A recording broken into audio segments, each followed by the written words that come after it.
trascendente. Vamos a hacer un momento de reflexión con nuestro trabajo, con nuestra presencia, con nuestro espíritu para poner lo mejor de nosotros y poder llegar al conocimiento que nos va a transmitir nuestra hermana. Esta noche estamos convocados, iniciados y no iniciados, de tal suerte que vamos a poner lo mejor de nosotros con dos caras. La cara al exterior, que sabe que nosotros somos piedras en construcción, y con cara al interior, queridos hermanos y no iniciados, nuestra mejor voluntad para que esto sea en un ambiente positivo, armonía y amor. Que sea así, querido hermano presidente, queremos todos. Gracias. Que así sea, mi respetable hermano Jorge, muchas gracias. El día de hoy estamos transmitiendo en el Centro de Estudios Masónicos Internacionales desde la bella y muy querida tierra dominicana, y quiero realizar un reconocimiento y un agradecimiento especial a la familia Pichardo Figueroa por acogernos a mi familia en su hogar, en sus vidas, con tanto cariño y con tanta delicadeza con la que hemos recibido estos tratos tan bellos. Y bueno, pues tengo el gusto de ahora transmitir junto con mi hermano Catalino, y, y bueno, pues para mí es un gustazo. Y bueno, pues el día de hoy tenemos además una conferencia de lujo a cargo de la doctora Cecilia Rosell. Le voy a pedir a nuestro respetable hermano Catalino nos haga favor de dar lectura a su breve síntesis curricular. Tiene una extensa y muy interesante carrera, tanto académica como profesional, en el tema del que nos va a hablar. Y bueno, pues le agradezco principalmente haber aceptado estar hoy con nosotros. Y bueno, pues sin mayor preámbulo, mi respetable hermano Catalino, si nos puedes dar una lectura de su síntesis. Adelante, por favor. A la gloria del Real Arquitecto del Universo, salud, fuerza y unión. Larga vida al CEMI. Qué gusto poder tener en nuestras pantallas del CEMI a la doctora Cecilia Isabel Rosell Gutiérrez, que me honro en presentarles. Es doctorante en antropología en la Facultad de Filosofía y Letras con el Instituto de Investigaciones Antropológicas de la UNAM, México. Estudios de maestría en Historia de México en la UNAM. Licenciatura en Antropología Social por el Instituto Nacional de Antropología e Historia y diplomado en Artes Plásticas por la Escuela Nacional de Pintura y Escultura del Instituto Nacional de Bellas Artes. Es investigadora titular del Centro de Investigaciones y Estudios Superiores en Antropología Social, CIESAS, desde el año 1980, donde formó parte del Seminario de Instituciones Coloniales con el estudio de documentos de archivo. También del Seminario de Escritura Indígena Tradicional dirigido por el doctor Joaquín Galarza, con la realización colectiva del cortometraje Tlacuilo, que recibió el Ariel de Oro a la mejor película cultural del año 1989.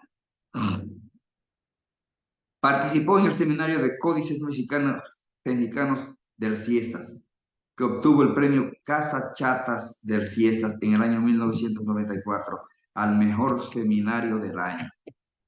Obtuvo el premio Manuel Gamio a la gestión del patrimonio cultural del Instituto Nacional de Antropología e Historia en el año 2011.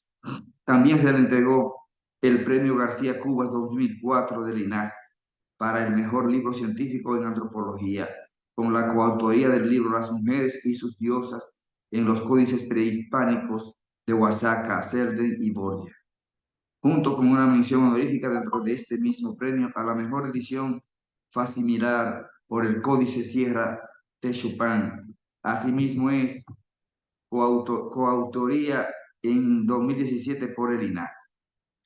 Temas de especialización y publicaciones versan sobre la paleografía de la escritura alfabética del siglo XVI en español, con documentos del Archivo General de Indias de Sevilla, España, y en náhuatl con el Códice Sierra.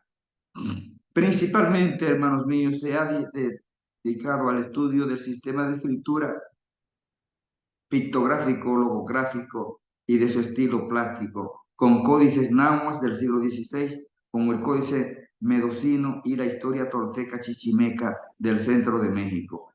y del Estado de Puebla, de un códice náhuatl mixteco como es el Códice Sierra de Oaxaca, junto con el grupo de los códices mixtecos prehispánicos, principalmente del Códice Selden, igualmente del Estado de Oaxaca. Esta es, así en breves trazos, nuestra querida Cecilia Isabel Rosell Gutiérrez, que nos trae esta importante conferencia para el CEN. Pues bienvenidas y bienvenidos todos nuevamente. También ya empezamos a transmitir por Facebook y les damos la bienvenida a todas las personas que nos empiezan a observar desde esa vía. Los invitamos a ingresar a la sala de Zoom, encontrar el enlace de ingreso en la parte superior de la publicación y desde luego les recordamos que únicamente en la sala de Zoom es donde pueden descargar y generar su constancia de participación y asistencia. Entonces, pues los vemos aquí en la sala. Sin mayor preámbulo, querida Ceci, ser bienvenida y la palabra y los micrófonos y la pantalla son todos tuyos. Adelante, por favor. Hay que activar el micrófono.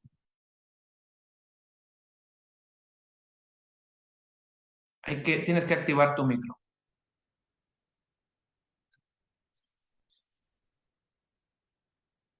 ¿Me Ahora oyen sí, ya? ahora sí. El host me tenía callada y no me había dado cuenta. Este, Muy buenas noches. Muchísimas gracias por esta invitación tan peculiar. Como verán por mi currículum, pues estoy muy acostumbrada a la academia, que es, bueno, es un medio en donde se estudian estos temas y muchísimos, que desde cierto punto de vista, pero que siempre falta pues lo humano, lo sensible, que tratamos también de dar, aunque siempre tiene que haber un rigor académico. Yo esta noche, Ana Tayel y yo nos conocemos hace muchos años y ahora yo les quisiera presentar, y no sé si ustedes hayan escuchado o visto los códices prehispánicos coloniales de México. Yo les voy a enseñar brevemente, aunque Ana Tayel me pidió que hablara sobre cómo hacemos el desciframiento. Bueno, primero les traje yo de todas maneras unos ejemplos de cómo son, 5 ejemplos de cómo son los códices mexicanos. ¿Por qué? Porque no son tan conocidos, ni siquiera en mi centro de trabajo, ¿no? Son, como son muy especiales y son muy escasos, entonces no son tan trabajados, tan conocidos más bien en general. Entonces, fíjense que este tema, estos documentos son muy especiales. Yo soy antropóloga y sin embargo he tenido que aprender un poco de lingüística, de historia, de arqueología, porque estos libros son como un puente entre la arqueología y la historia. Y entonces hay que manejar un poco de todo esto para poder entrar a estos libros que México tiene y ustedes deben de saber, un desarrollo muy, muy elaborado de arqueología que trabaja México prehispánico, sobre todo porque tuvimos por lo menos unos 2000 años de civilizaciones que escribían, además de hacer estados, guerras, genealogías, en fin, desarrollar la agricultura, el maíz, muchísimas cosas lindas e importantes. También inventaron un medio para poder escribir y llevar registro, poder guardar información y comunicarse, que en el caso de México fue el papel amate. El amate es un árbol, que ese es el nombre náhuatl, pero es un ficus que seguramente existe en muchos lados y que aprovecharon para sacar la corteza interna de él y trabajarla para hacer un papel nativo.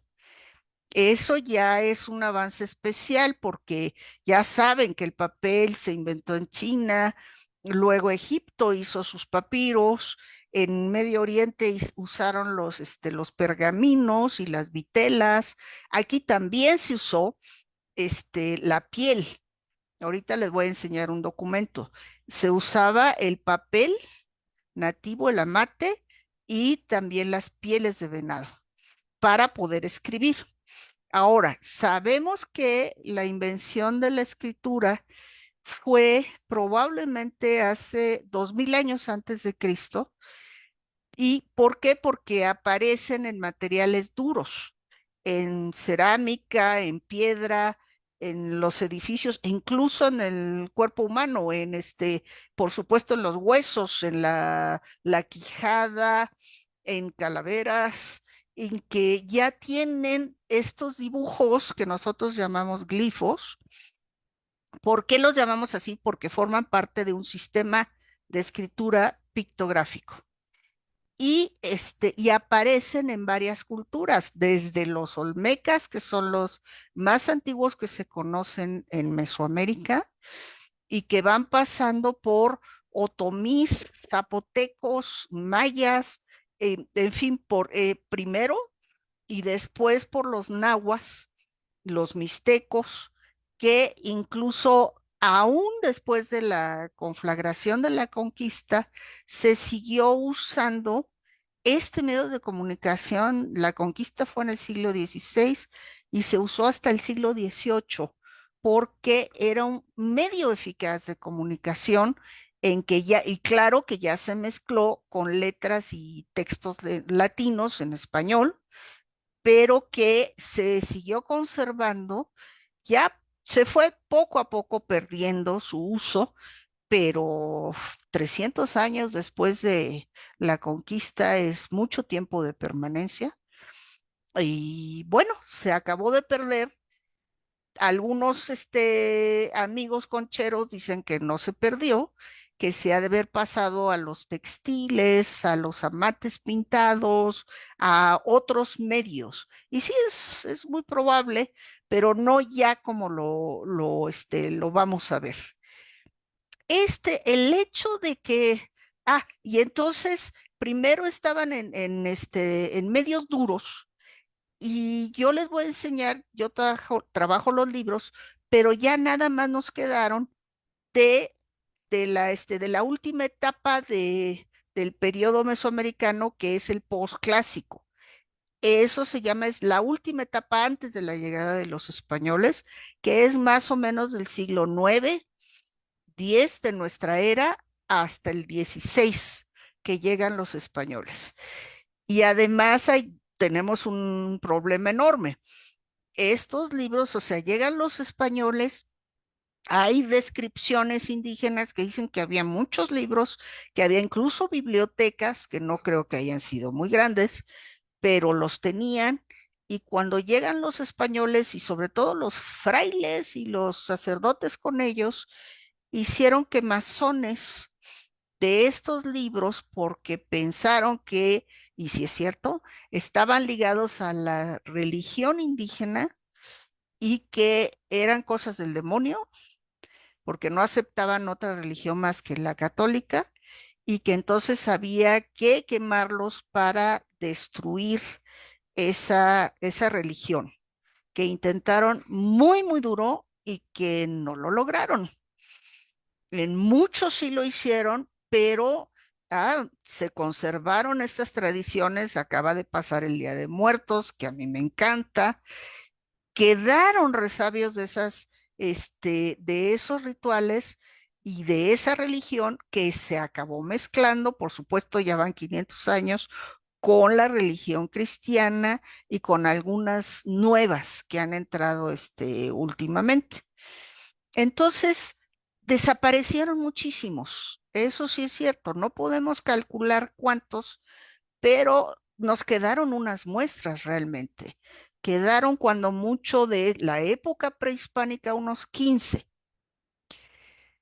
Y quedaron por milagro, de verdad, o sea, porque se los llevaron en una época muy temprana, sobre todo porque salieron de México, solo en México se conservó uno, salieron de México, se los llevaron a Europa, sobre todo los frailes, y entonces se fueron a Europa y allí tuvieron unas historias fantásticas porque eran regalos especiales y se iban pasando de los reyes a sus cosmógrafos y a los cardenales y entre ciertas gentes porque en el mismo Europa ya para el siglo XVII, XVIII empezaron a haber bibliófilos, gente que tenían el gusto por los libros y anticuarios que les gustaban las antigüedades, porque cuando Europa invade el mundo y coloniza,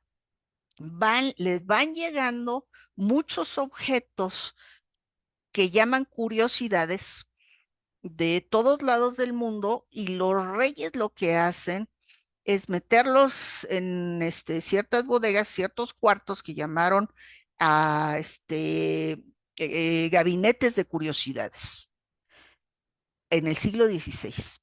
Y estos gabinetes que contenían libros, tenían objetos, tenían estatuas, collares, joyas, en fin, fueron las bases de lo que después se irían a museos ya nacionales, cuando ya se empiezan a formar en el 18 las naciones, van a pasar a los museos, los van a donar y entonces en los siglos antes del 18, 19, hay personas, empieza a haber interesados, siempre hubo intelectuales entre el clero, siempre hubo entre ellos, ya lo saben, del medioevo, el que conservaran los libros, el que los guardaran, los reproducían y se movían. Se los regalaban también entre ellos y había esta costumbre. De hecho, por eso se les llama códices, se les llamó así a los libros mexicanos, porque era lo más parecido que había a los códices europeos, que tenían ilustraciones. Entonces, estos libros que hacían en vitela y que les ponían unos dibujos, letras capitulares, en fin, muy hermosos, con letras góticas, era lo más parecido que los europeos habían visto a los libros mesoamericanos. Entonces, por eso se le llamaron y todavía se le llaman códices. En realidad, ellos, los indígenas, tenían sus propios nombres para ellos, pero bueno, en fin, el caso es que se parecen estos códices que ya había en Europa y entonces cuando llegan algunos libros de Mesoamérica, los tratan igual, o sea, los librarios, los coleccionistas los empiezan a acumular, a buscar sobre todo, incluso vienen ya desde finales ya en el 18, empiezan a venir italianos y franceses a buscar materiales, como Humboldt mismo, a buscar materiales para llevarlos a a sus reyes, pero también para alimentar después a estos museos. Es un proceso que todavía sucede hoy. O sea que todavía se andan buscando porque los indígenas eh, quisieron proteger sus historias, sus libros. Todavía, bendito sea Dios, hay algunos que los conservan, los esconden, pero todavía hay personajes que andan buscando en los pueblos que se los vendan o los roban o los amenazan de alguna manera porque los llevan a vender ahora a Estados Unidos más que en Europa. Entonces, se nos fueron muchos de estos libros y lo fantástico es que como siguió este sistema de comunicación, aún en la colonia se volvieron a hacer ya otro tipo de códices todavía conservaron en el siglo XVI mucho de el estilo de escritura que se usaba y que fueron ya después perdiendo, pero se hicieron unos 500, por darles una cifra redonda, que tenemos, pero que cambiaron mucho de tema. Ahorita vamos a hablarlo. Y entonces eso se conservó y esos también han sido llevados a Europa, Estados Unidos, pero muchos se conservan en el Museo de Antropología de la Ciudad de México. Estos libros, como les digo, son tan escasos, tenemos un fenómeno muy especial. Aquí hay personas de otros países de Latinoamérica, y México tuvo unas civilizaciones indígenas tan sofisticadas como la Inca también, pero que desarrollaron libros y un sistema de escritura que no hemos encontrado en otros lados. Yo estoy tratando de averiguar cómo se leían los quipús, porque dicen que son como libros. Yo pensé que eran cuentas, pero no, dicen que escriben historias y relatos. Bueno, me encantaría ver cómo funcionaban, pero en realidad libros solo se hicieron en Mesoamérica. Esto es muy peculiar porque América tuvimos un desarrollo independiente de todo el bloque de Europa, África, Asia, que ahí sí se conectaron muchísimo y siempre hubo influencias entre ellos. Los egipcios, los griegos, los romanos, los chinos, los asirios, en fin. Y aquí no. Aquí, siendo un desarrollo independiente, se supone que el hombre pasó a América por lo menos, unos 10,000 años antes de Cristo. Entonces, todos estos desarrollos de civilizaciones letradas, pues no lo había. Y sin embargo, muchos historiadores le llaman que es un paralelismo cultural, que aún no teniendo influencias, de todas maneras inventaron el papel, inventaron sus libros peculiares, inventaron un sistema de escritura para comunicarse entre ellos, sin tener noticias de otros. Entonces, es un privilegio que en América contemos con estos libros y que sean considerados ahora por la UNESCO como Patrimonio de la Humanidad. La UNESCO, ustedes saben que se organizó la ONU después de las guerras mundiales y casi al mismo tiempo fue la UNESCO para los aspectos culturales, y la UNESCO se dio cuenta que había habido muchísima destrucción de objetos culturales en las guerras mundiales y empezó a decir, bueno, tenemos que tener un registro, por lo menos para buscarlos, para saber que existieron y para protegerlos. Entonces la UNESCO, ahora que ya está muy desarrollada, y de hecho en México hay un comité con un presidente de la UNESCO para el patrimonio. Y entonces ellos registran lo que es bienes culturales, aunque también bienes naturales, especiales. Entre los bienes culturales hay muchísimos.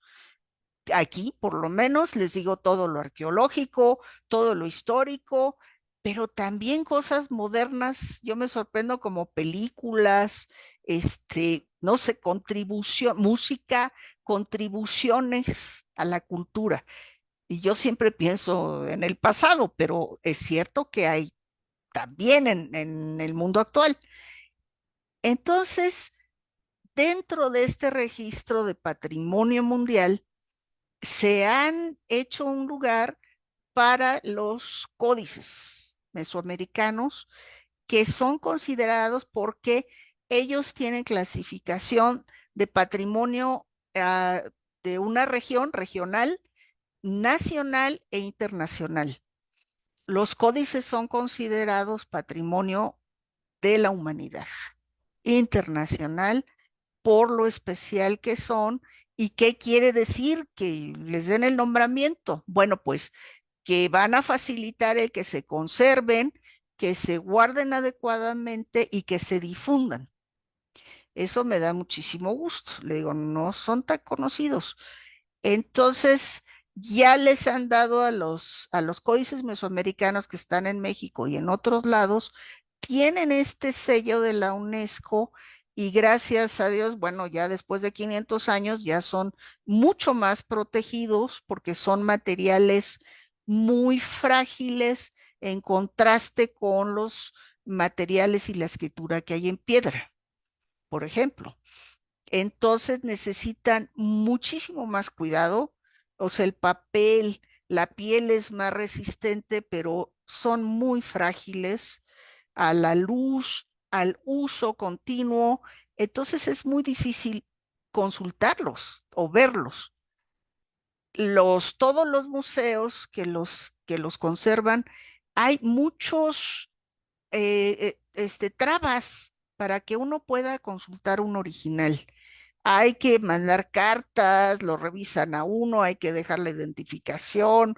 Bueno, no puede uno entrar con bolsas. Tienen razón, tienen razón.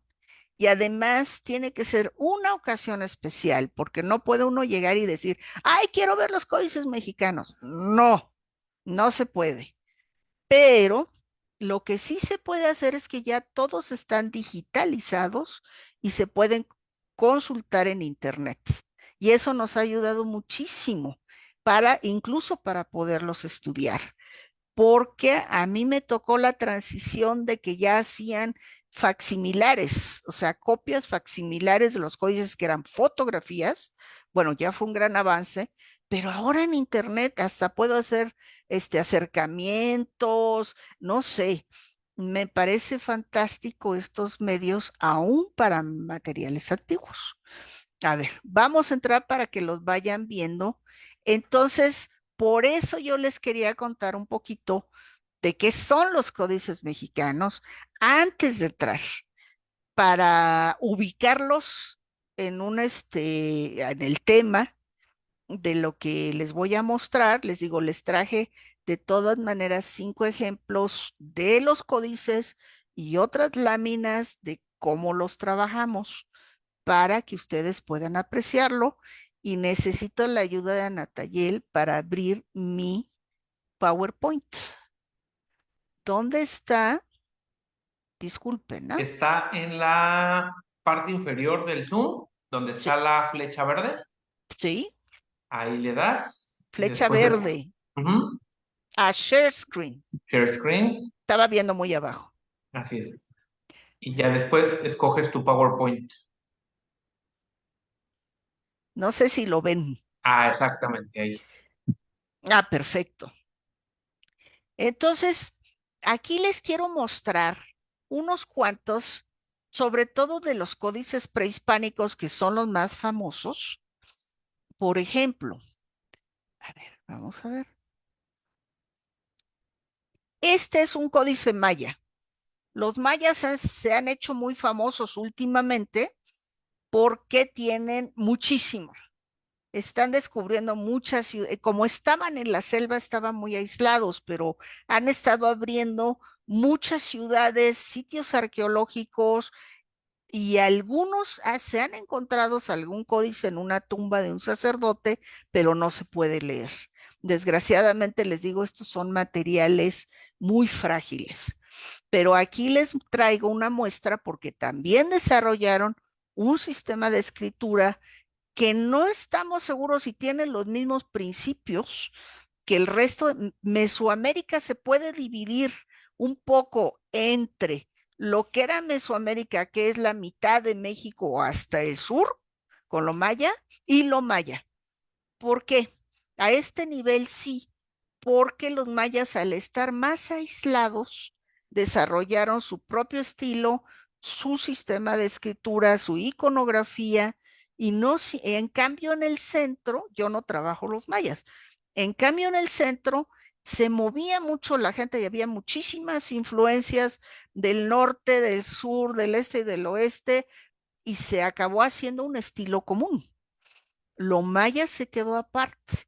Aquí podemos ver el Códice Madrid, 2 páginas, es un códice de amate, hecho en amate, que lleva una imprimatura blanca para poder pintar sobre él, y que lo que vemos son figuras de dioses y glifos. Todos estos cartuchos pequeños que se ven aquí en medio son los glifos, y que los mayistas dicen que solo se leen esos cartuchos, que las figuras grandes no, que a mí me extraña mucho. Pero bueno, el caso es que dentro de los códices prehispánicos hay 2 temas solamente de lo que conocemos nosotros: los calendarios sagrados, que son rituales y adivinatorios, que es usaban en Mesoamérica principalmente 2 calendarios. Uno sagrado de 260 días, que posiblemente esté basado en la luna, y otro solar de 360 días más 5, que era el civil. Ese civil se usaba en la historia para registrar los eventos, que las guerras, que los nacimientos, que las entronizaciones, en fin, porque Perdón, Ceci, me están comentando que nada más se ve bueno, la ¿qué, leyenda perdón? que dice códices mexicanos. ¿No ven el códice? No, ¿Por qué no? Déjame ver. ¿No lo ven? no. Dice códices mexicanos nada más. A ver, si quieres voy a dejar de compartir y lo Sí. vuelves a compartir para que Ay, podamos. sí, porque ya voy con los mayas y share screen. A ver, entonces voy a abrir este. No, es lo mismo, ¿verdad? Sí, es lo mismo. Ustedes están viendo esto. Entonces, dejemos de compartir. Ujú. Configuración. Y de nuevo, disculpen, es lo mismo. Es el mismo, sí. No, no está bien.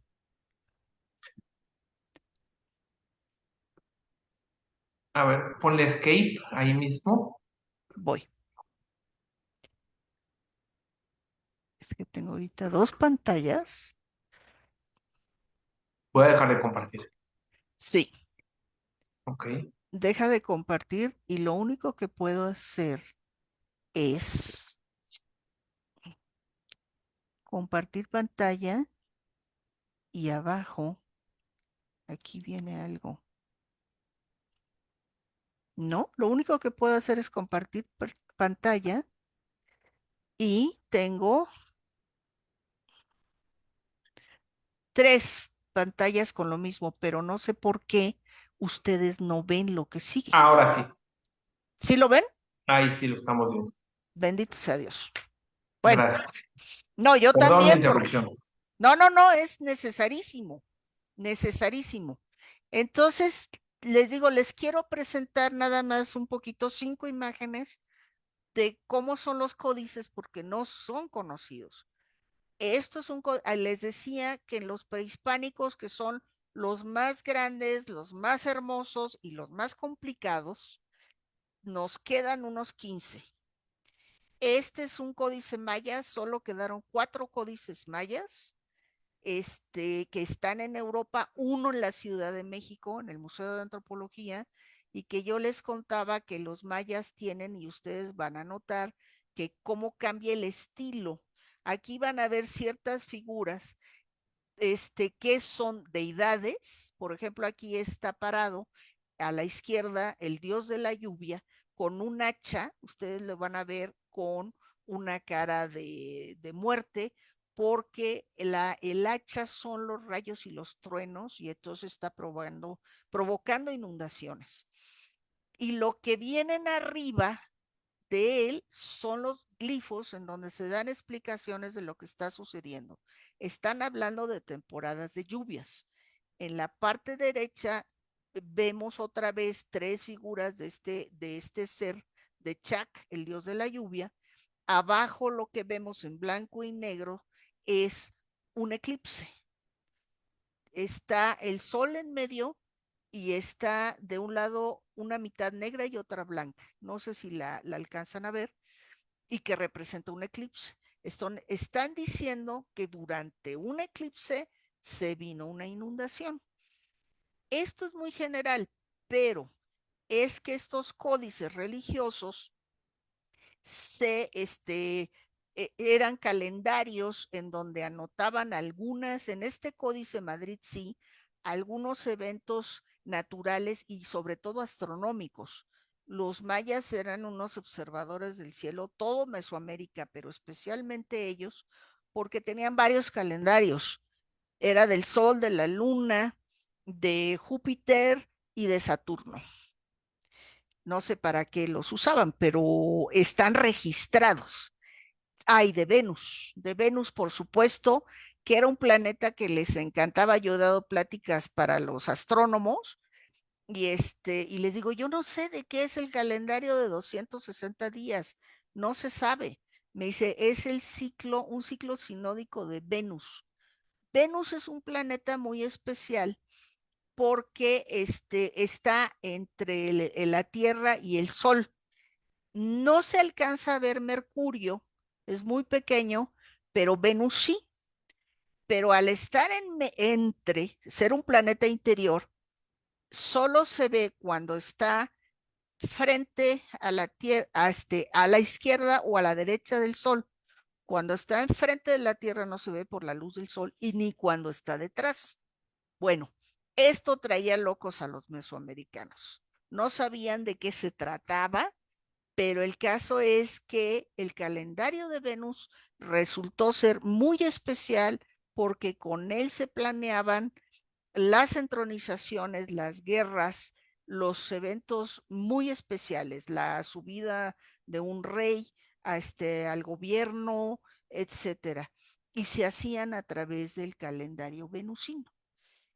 Bueno, entonces, estas observaciones astronómicas están registradas en los códices mayas porque incluso inventaron el cero, le entran llamadas aquí, inventaron el cero y tenían los números de barra y de puntos para hacer las cuentas, y glifos, sino las cuentas calendáricas para hacer todas estas cuentas astronómicas y organizarlas en calendarios.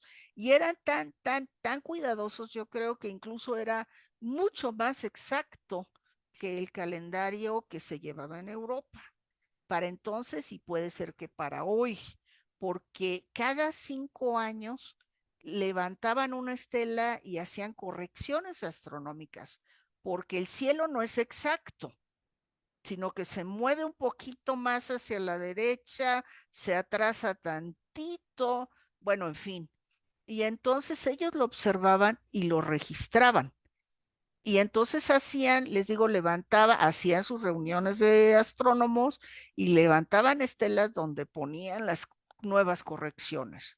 Era fantástico, pero también se usaba en todo Mesoamérica, aunque ellos desarrollaron más observaciones y de más planetas. De hecho, calcularon una fecha era, que la fecha en la que estaban viviendo los mayas decían que había comenzado unos 5,500 años antes de que ellos estuvieran registrando.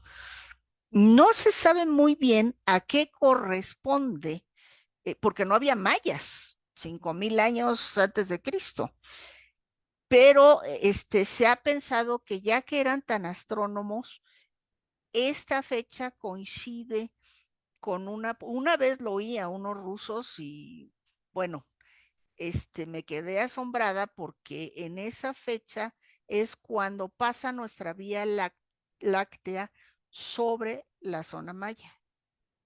Y entonces se ve plano el disco de nuestra vía láctea pasando en el eje de Yucatán, Chiapas, Veracruz, en fin.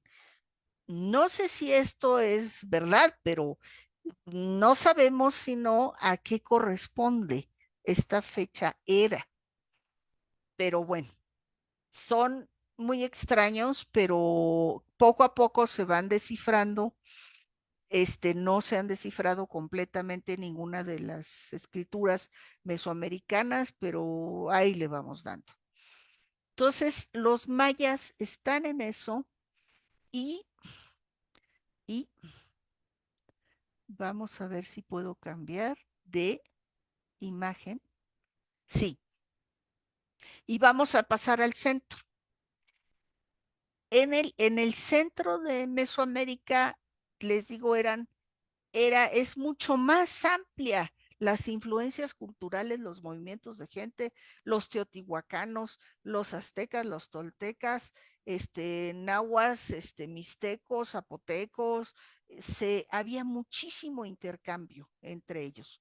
Aunque llegan a tener su definición, su estilo, su lengua, sus costumbres, participan de una cultura común como los mayas, que se esparció en todo el centro de Mesoamérica, sobre todo en la última época.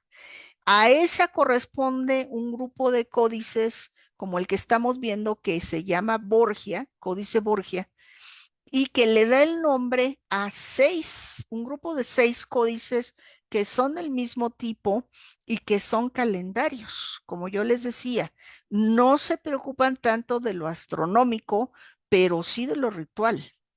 Aquí tenemos una muestra de una página en donde todas las figuras que ustedes ven en medio son los nombres de los días y que se anotan en 4 páginas o 6 los 260 días del calendario. ¿Por qué? Porque el calendario, la unidad de cuenta de Mesoamérica era el 20, no era el 10 como nosotros. Entonces tenían 20 días con 13 números. Vamos a ver, y se combinan para tardan 52 años en lo que se vuelve a repetir el primero. Este calendario, les digo, servía con propósitos adivinatorios para nombrar a los niños que nacían, o sea, el nombre de los chicos era el día que había nacido. Ese era su primer nombre. Por ejemplo, yo sería 8 de julio. Era el día que habían nacido y después podían tener algunos otros sobrenombres o algún cargo, pero su nombre era el día en que había nacido. Y entonces había días propicios, días indiferentes y días nefastos. ¿Qué se hacía? Se tiraba una especie de maíces, ¿sí? Maíces para ver cómo iban a ser las lecturas y el proceso de adivinación, de pronosticación de las situaciones. Por ejemplo, si un niño nacía en un día nefasto, se hacían unas ceremonias para cambiarlo al siguiente día propicio y no dejar al pobrecito, porque había un fraile franciscano, fray Bernardino de Sagún, dejó registrado que, bueno, en un día malo, uno conejo, pues iban a ser borrachos y nunca iban a tener propiedades, bueno, un pronóstico terrible. Entonces lo cambiaban, hacían una ceremonia y la cambiaban. Bueno, pero también se usaba este calendario, por ejemplo, para ver el ciclo agrícola. ¿Cuándo se debía sembrar? ¿Cuándo se debía cosechar? ¿Cuándo hacer las ceremonias? Toda la vida mesoamericana estaba regulada por rituales y ceremonias. Cada 20 días había una festividad y una ceremonia y tenían dioses que protegían esos días. De hecho, hay dioses para cada día, hay dioses para los 13 días y hay para los 20 días, así como también los hay para los años, que eran a los 260 días. Entonces, estaban regidos por rituales que a nosotros nos parecen luego muy salvajes, porque bueno, se sangran, se ofrecen su sangre se perforan la lengua, hacen abstinencia, en fin, les piden que hagan ciertas ceremonias, sobre todo de purificación, para encontrar un equilibrio y poder regular otra vez. Esto lo tenían muy metido en su pensamiento porque ellos creían que el tiempo era cíclico y que las cosas regresaban. Por eso también les interesaba mucho registrar qué había pasado, cuándo, porque para ellos eso se iba a volver a repetir. Entonces aquí tenemos el Códice Borgia, les digo, con los días, y arriba y abajo están los pronósticos. Están representados en símbolos, no sabemos bien, sinceramente, qué es lo que representan, pero sabemos que están asociados, el de arriba y el de abajo, a los 5 días que están precediendo. Estos son los códices religiosos de los mayas y del centro. Y el otro aspecto que se registró en Mesoamérica prehispánica, además de los calendarios, están las historias de las dinastías reinantes y sus genealogías. Aquí estos no son dioses, son personajes históricos que este es el Códice Nutal, que nos está relatando ya, ahora sí, en un tiempo específico, en lugares específicos. Esto se hizo en la Mixteca Alta de Oaxaca, en donde tenemos 5 códices que se entrelazan las historias que están contando desde el siglo XII hasta el XVI, y en donde van los personajes, los reyes de las capitales de la Mixteca se casan entre ellos, hacen alianzas, tienen hijos, pero tienen conflictos, por supuesto, tienen guerras, y entonces un reino abarca a otro, en fin. Y sobre todo cuentan la existencia de un personaje muy famoso que se llamaba Ocho Venado. Recuerden que es el día en que nació, y que fue una especie de Mio Cid para Mesoamérica, porque durante su vida él pudo unir todas las mixtecas, que era un territorio que va del Océano Pacífico, pues casi con Veracruz, un territorio enorme, y que los unió durante su reinado. Entonces, como fue una hazaña, es un héroe cultural, él aparece en todos los códices mixtecos históricos. Y entonces podemos, pues no al detalle, ver su historia, pero nos cuentan, cosas que de otra manera nunca hubiéramos sabido. Esa es la verdad. Podríamos tener las piedras, los monumentos, pero si no hubieran existido los libros, estos son en piel, igual que el anterior, no hubiéramos sabido. Ahora, estos libros se han de haber llevado muchísimo tiempo en hacer porque son muy largos. El primero que les enseñé maya es son 7 metros de largo, de los dos lados pintados. El anterior, el Borgia, tiene 10 y este tiene 11 metros.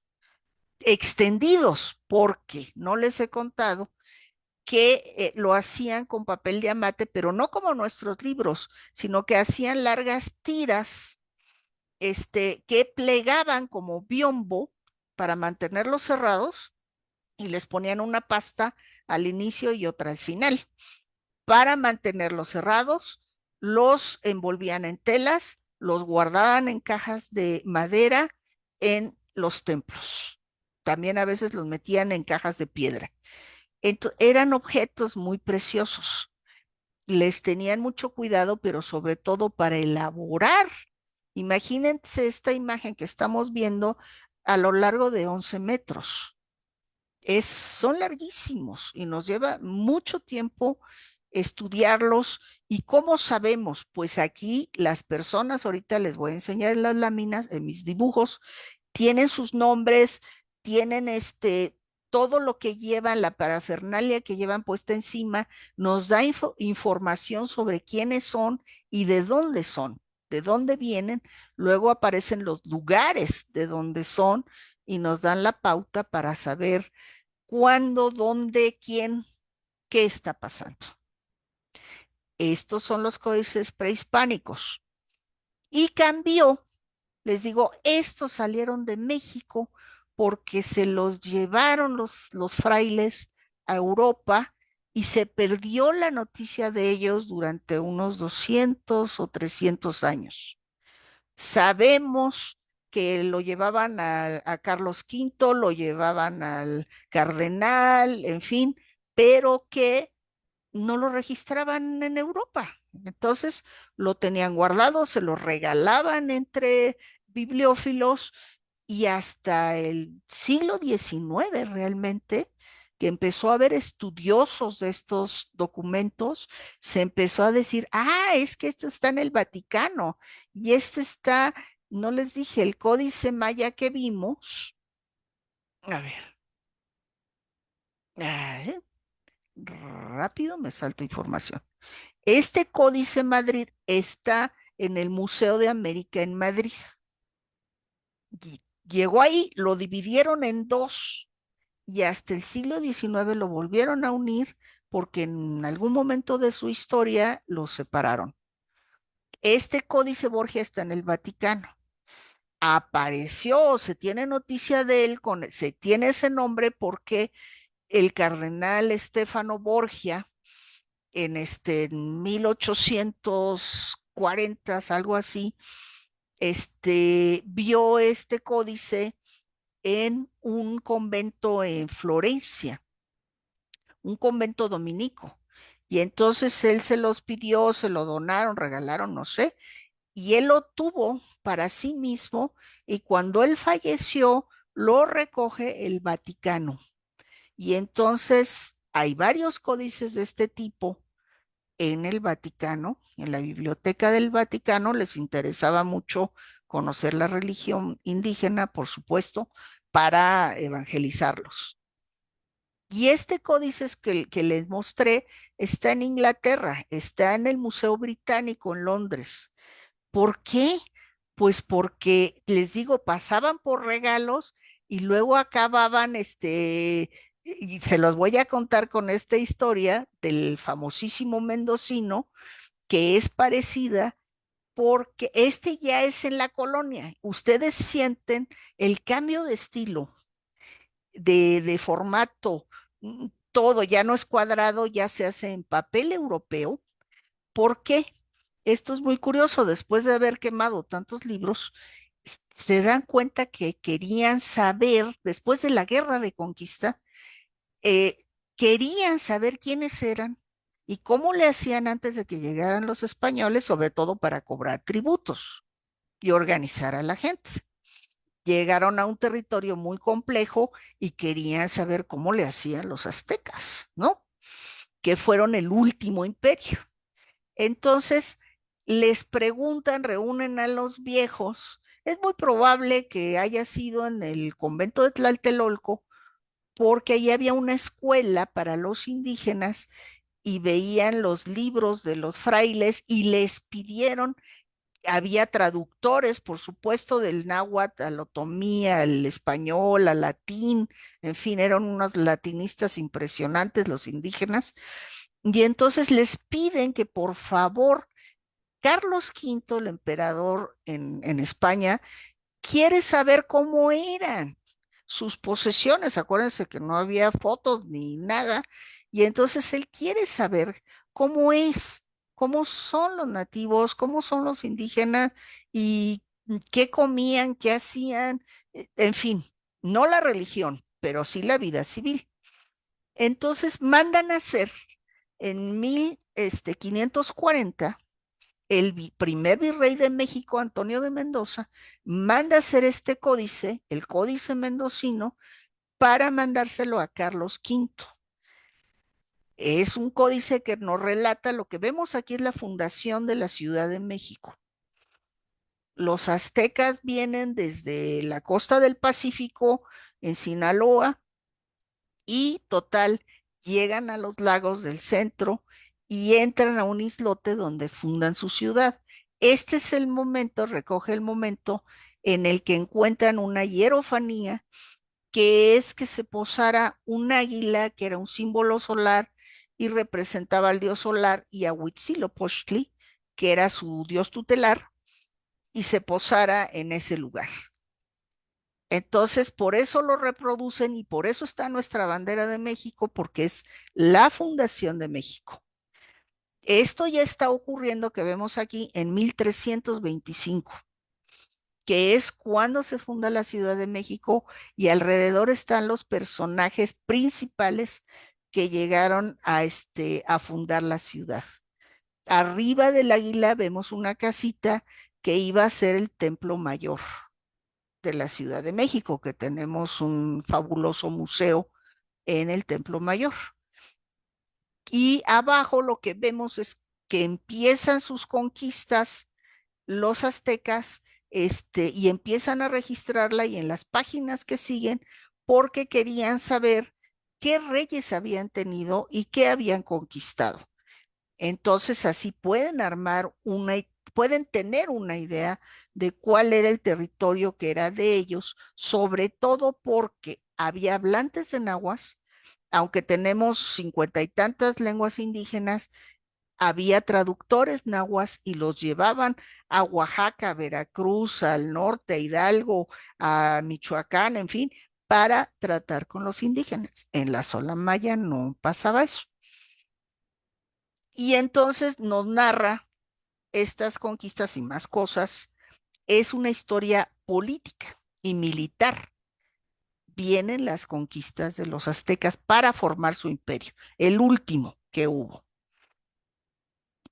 Y este códice es el último que les muestro, que yo también lo trabajé, y que es un códice que se llama Historia Tolteca Chichimeca, y que está en París, porque el que yo les mostré, el mendocino, lo pidió el emperador, pero nunca le llegó.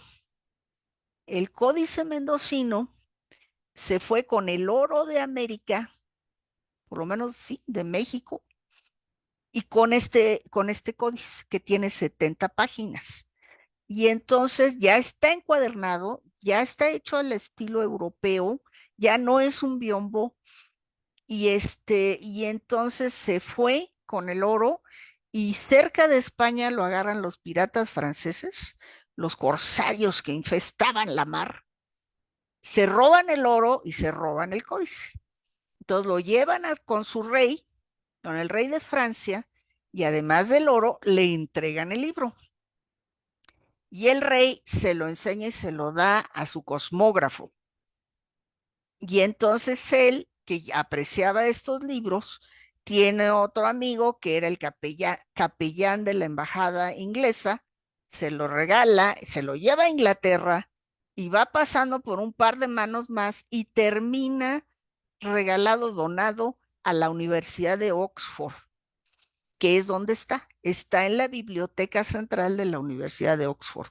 Así fueron las historias de los códices, son fantásticas, de cómo estos objetos tienen su vida propia y se van pasando de manos, y realmente, por haber sido entregados a bibliotecas ya a finales del 19, ya no había tanto coleccionista que se los quedaban, aunque a lo mejor todavía hay, sino que ellos en su testamento pedían que lo dieran a su universidad o a un museo. Por ejemplo, también este códice, que también es de mediados del siglo XVI y que nos cuenta la historia de los toltecas, no de los aztecas, que son tan famosos, pero fueron los últimos, sino de los primeros nahuas, grupos hablantes de náhuatl que entran a Mesoamérica. En realidad, la primera invasión de Mesoamérica no fueron los españoles, fueron los nahuas. Mesoamérica tuvo un 2000 años de desarrollo, y ya por el año 900 bajan del norte los grupos hablantes de náhuatl, que tenían primos en Estados Unidos y en Canadá todavía, los indios pueblo, los Hopis, los Cheyennes, en fin. Y entonces bajan los aztecas, van bajando buscando tierras, buscando mejores condiciones de vida, y los primeros que entran pero invaden Mesoamérica. Y los primeros y más famosos son los toltecas, que tienen su ciudad en Tula y van a acabar en Cholula, que está cerca de la Ciudad de México en Puebla y que era la ciudad santuario de entonces. Primero fue Teotihuacán, unos siglos antes, y después fue Cholula. Y ellos llegan a vivir a Cholula, pero para conquistar Cholula, ellos en esta escena vemos el lugar de origen de las tribus, un origen mítico de las tribus nahuas, que es Chicomostoc, el lugar de las 7 cuevas. Aquí se representa como un cerro que está cortado para mostrar las cuevas, y abajo están los sacerdotes pintados de negro, los sacerdotes toltecas, negociando con los demás grupos, las otras 7 tribus, para que los ayudaran a conquistar Cholula. Y entonces conquistan Cholula, se quedan allí en el centro. ¿Por qué dejan Tula? Probablemente por una crisis climática, que ahora está tan de moda. Es muy probable que hay registro arqueológico de sequías, 20 años de sequías, hicieron que dejaran el norte porque vivían en el norte y se bajan a invadir Mesoamérica. Bueno, todas estas historias que les estoy contando, ¿de dónde las vemos? ¿Cómo las vemos? O sea, yo luego estoy mostrando los códices y me dicen, sí, pero ¿cómo sabes que los de allá abajo son sacerdotes y que son toltecas y que, en fin? Y entonces les digo, es que para estudiarlo hay 2 maneras de hacerlo. O los trabajamos a través de otras fuentes que hablan de ellos. Los cronistas, los conquistadores, los frailes escribieron sobre los indígenas, y entonces se recurre mucho a esas fuentes para tratar de entender estas imágenes. Y ese ha sido un método muy viejo, ya muy usado desde el siglo XIX. Pero no ha sido suficiente, porque si no hablan de lo que estamos viendo, pues ¿cómo entrarle?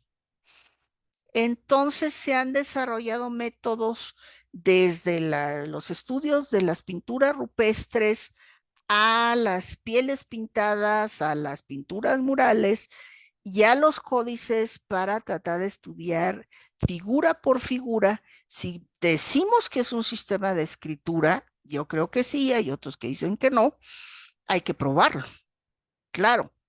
Entonces, para eso clasificamos toda la imagen y le vamos dando números primero a cada una de las figuras para sacarlas de su contexto y poderlas analizar. Y hacemos fichas, hacemos diccionarios de glifos y luego sacamos conclusiones, que les voy a mostrar algunas.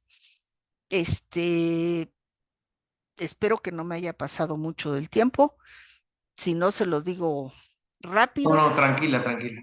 Bueno, es que me emociono y hablo de muchas cosas. Que les quiero mostrar, esto es lo que quería Natayel, que les quiero mostrar en unas láminas conclusiones que hemos tenido del estudio de las imágenes.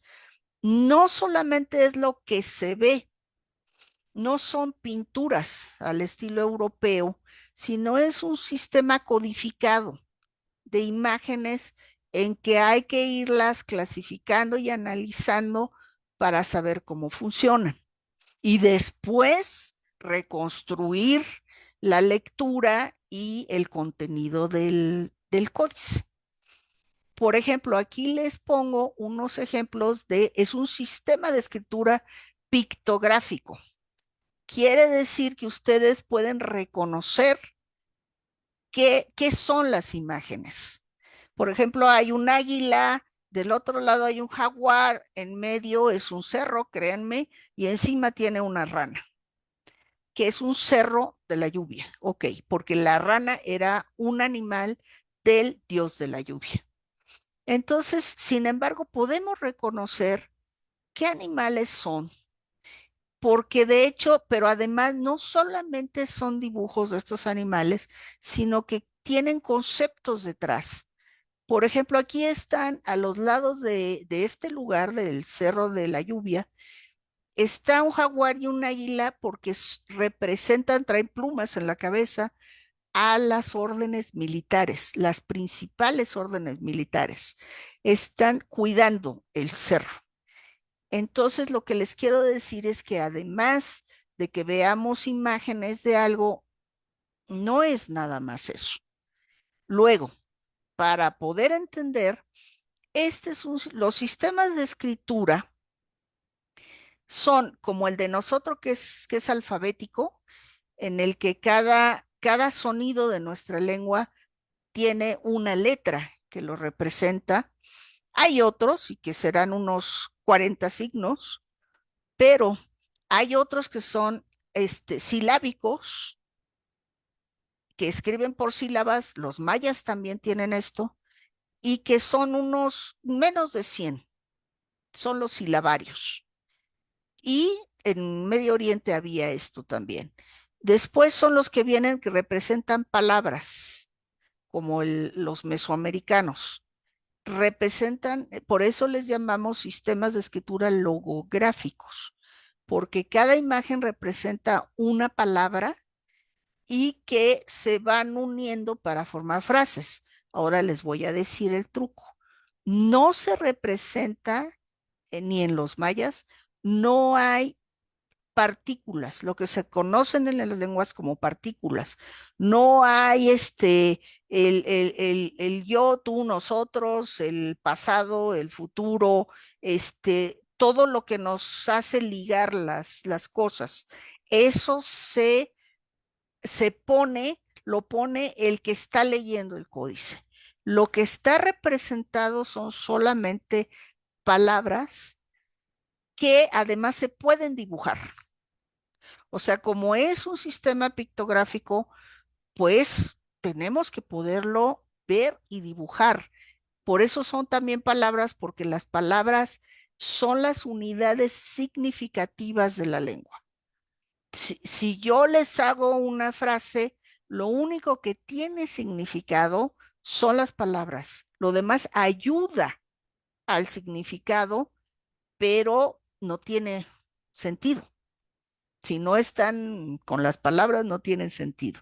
Entonces, esa característica de las lenguas lo aprovecharon los mesoamericanos y solo representan palabras con imágenes que tienen ese nombre. Por ejemplo, el primer ejemplo son sustantivos, que son la mayoría de las imágenes representan su propio nombre.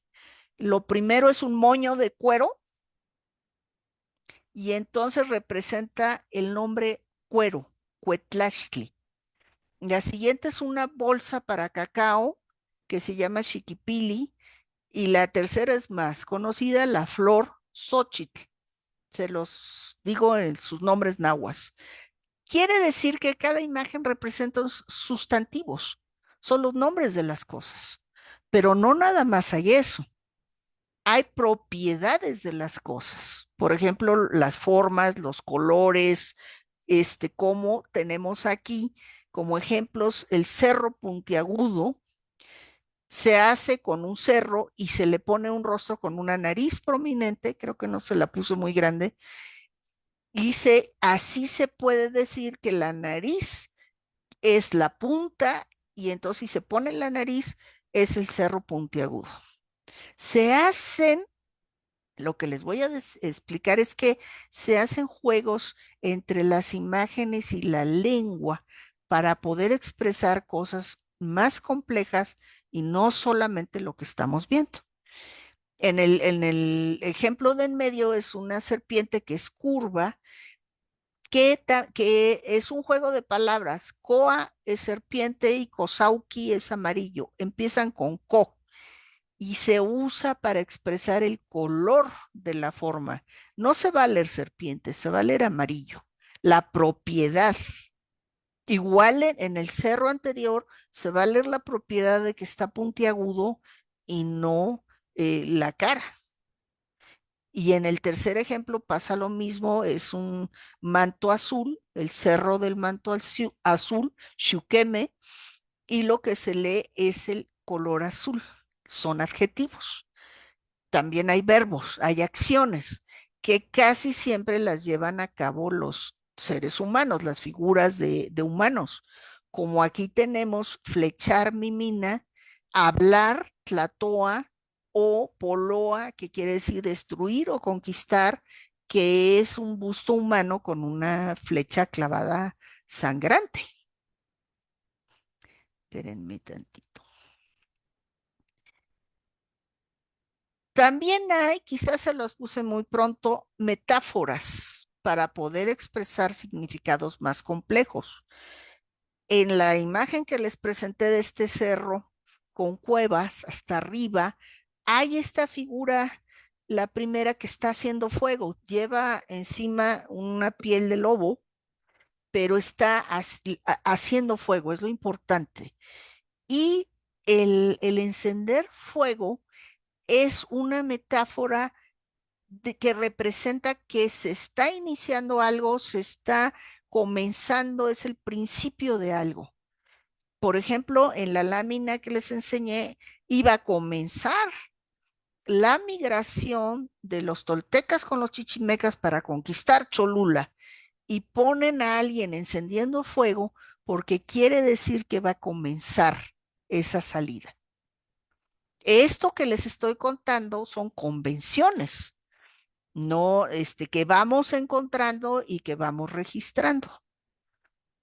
Después tenemos la ciudad de Tula, que es Tolan, que es una planta, los juncos que crecen en el agua y que también representan a las ciudades, a las metrópolis. Tal vez por el abundancial de las cañas, quizá, pero el caso es que se usa para decir ciudad. Entonces estaba Tolan de los toltecas, pero aún Tenochtitlan era Tolan Tenochtitlan. Cholula era Tolan Chololan, ¿no?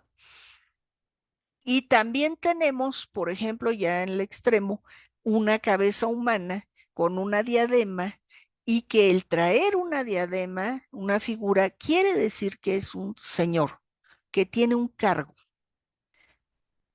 Bueno, entonces se usan lecturas metafóricas para decir cosas que serían más difíciles de expresar en pictogramas. Estos pictogramas luego nos hacen juegos. Aquí, por ejemplo, les tengo los ejemplos, no son comunes, pero sí se usan, que hay tres figuras en hilera que normalmente tienen una sola lectura. A la hierba torcida se le llama malinali, a un saltamontes chapolin y a una lagartija quetzpalin. Ok, ok. Pero hay figuras que tienen dos lecturas. Como hacen juegos de palabras, una cabeza de un conejo, una liebre, a la liebre se le llama sitli, pero también a la abuela se le dice sitli. Y si comienza con el mismo sonido, pueden tener una lectura u otra. También con el águila hay una cabeza de águila que al águila se le llama cuautli, pero al pájaro en general, a las aves, totot, también se utiliza a un ave en especial que es la más importante, el águila, para decir los pájaros, totot. Entonces puede tener la lectura de un genérico, pájaros, o la específica de un águila. Por lo menos ellos lo usan así. Abajo tenemos, también estaba en esa imagen que les mostré hasta arriba, del cerro hay una curva, una gran curva, porque a la forma se le llama Koliuski, que es curvado o torcido. Es un cerro torcido, bueno, pero empieza con col. Y a los abuelos, a las abuelas y a los ancestros se les dice coli. Entonces puede haber la lectura de un cerro curvo, curvado o torcido, o el cerro de los ancestros, que es en realidad lo que se usa en esa imagen. Ok, esto ya no les quiero decir porque ya es complicarles. En este códice a veces nos ponen una palabra que tiene dos significados, como agua de lluvia, son dos banderas con agua encima que se les dice Aquiahuatl, pero tiene también el significado de entrada, umbral, pasar a través de algo. Entonces, si se quiere mostrar a alguien que va a atravesar el juego de pelota, se utiliza este glifo para indicar esa acción. Y también tenemos, esto es raro, pero sí sucede, una figura con varias lecturas. En un cráneo humano, aunque no tenga quijada, se le llama cráneo, huachicali, Sontecomatl o miquistli, que es cabeza separada del cuerpo, o se usa para indicar la muerte, miquistli. ¿Y cómo saber qué lectura aplicar? Bueno, esto lo hicieron no es porque yo se los ponga complicado, sino a que así es su sistema y entonces para cuando ellos creen que puede haber dudas, utilizaron otra serie de signos que también lo hicieron los egipcios, tuvieron este problema en los jeroglíficos egipcios, y entonces usan marcadores fonéticos y marcadores semánticos. ¿Para qué? O sea, ya que hay figuras que pueden tener dos lecturas, te van a poner otra para decirte cuál debes de qué lectura debes de hacer. Y entonces, por ejemplo, aquí tenemos un objeto, el primero, que puede ser un tambor o un brasero, un tlecachitl, ¿no? O un tambor huehuetl. Pero como el pintor quiere que leas huehuetl, te ponen una carita, casi no se ve, de un viejo, el perfil de un viejo que se llama huehue, para decirte, por favor, lee, empieza con huehue. Y entonces, si tú ves eso, vas a usar la lectura de tambor que empieza con el mismo sonido huehue, huehuetl. Abajo tenemos aquí unos ejemplos. Tenemos la serpiente, que les digo, no se lee como serpiente, sino está para decir, por favor, lee el amarillo, que empieza con el mismo sonido co. Abajo tenemos un cerro que en el códice está pintado de verde y que es para nombrar a Chalco, y entonces es el color del jade, eso es lo que le pusieron, el verde jade, Chalchutic, y te dice, por favor, lee Chalchihuitl, jade. ¿Y quieres requesting? Bueno, y entonces se usan la semejanza de sonidos. Así hacen, por ejemplo, los versos en español, no con el comienzo, sino con el final. Y que tengan palabras que tengan sonidos parecidos y hacen rimas, ¿no es cierto? Aquí también se usa que usan el inicio de las palabras para manejar ambos significados. Están presentes en las lecturas. No, no, no. Ay, Dios mío. Perdón. ¿Qué pasó? Me sacó. Permítanme porque me sacó. Como que las borraste. A ver, ponle control Z.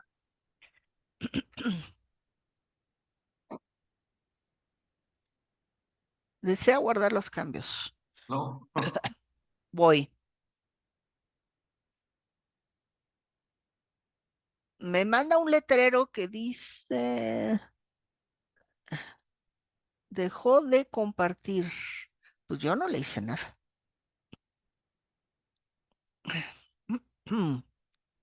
Pero aquí no están las mías.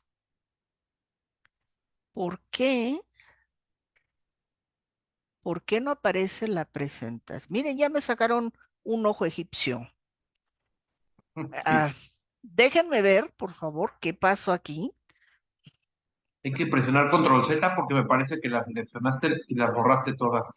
Pero yo no presioné nada. Ni siquiera lo tengo cerca de mí. A ver.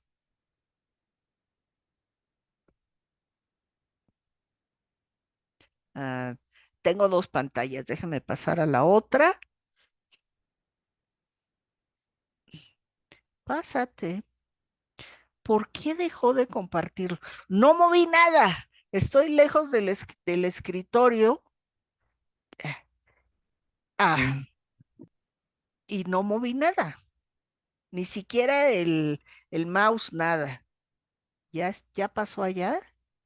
¿Qué pasó? ¿Por qué me sacó otra vez a mi correo? A ver, permítanme tantito. Ay, ahora sí. ¿Dónde estás? ¿Allá? Le estoy hablando al cursor, ¿eh?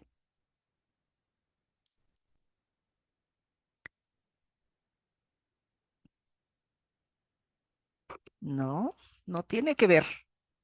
No tiene que ver. Me volvió a sacar mi correo. Se lo imaginaban así, ¿no? ¿Verdad?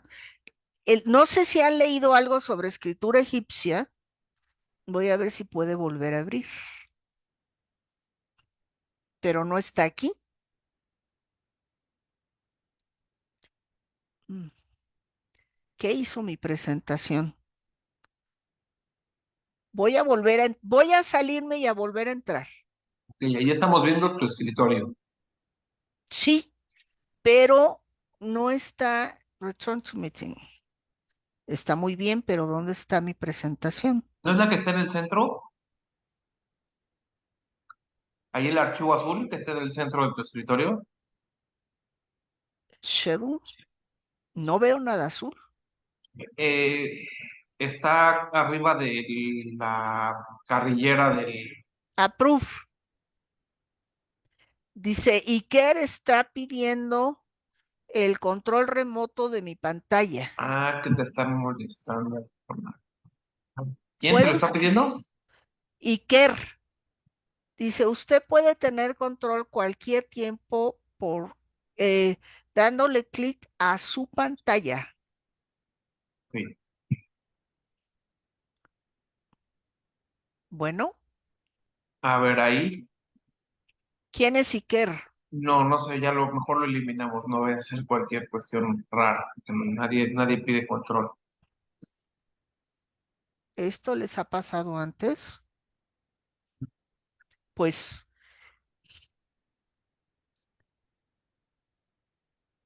perdón que me salí, No, no, tranquilo.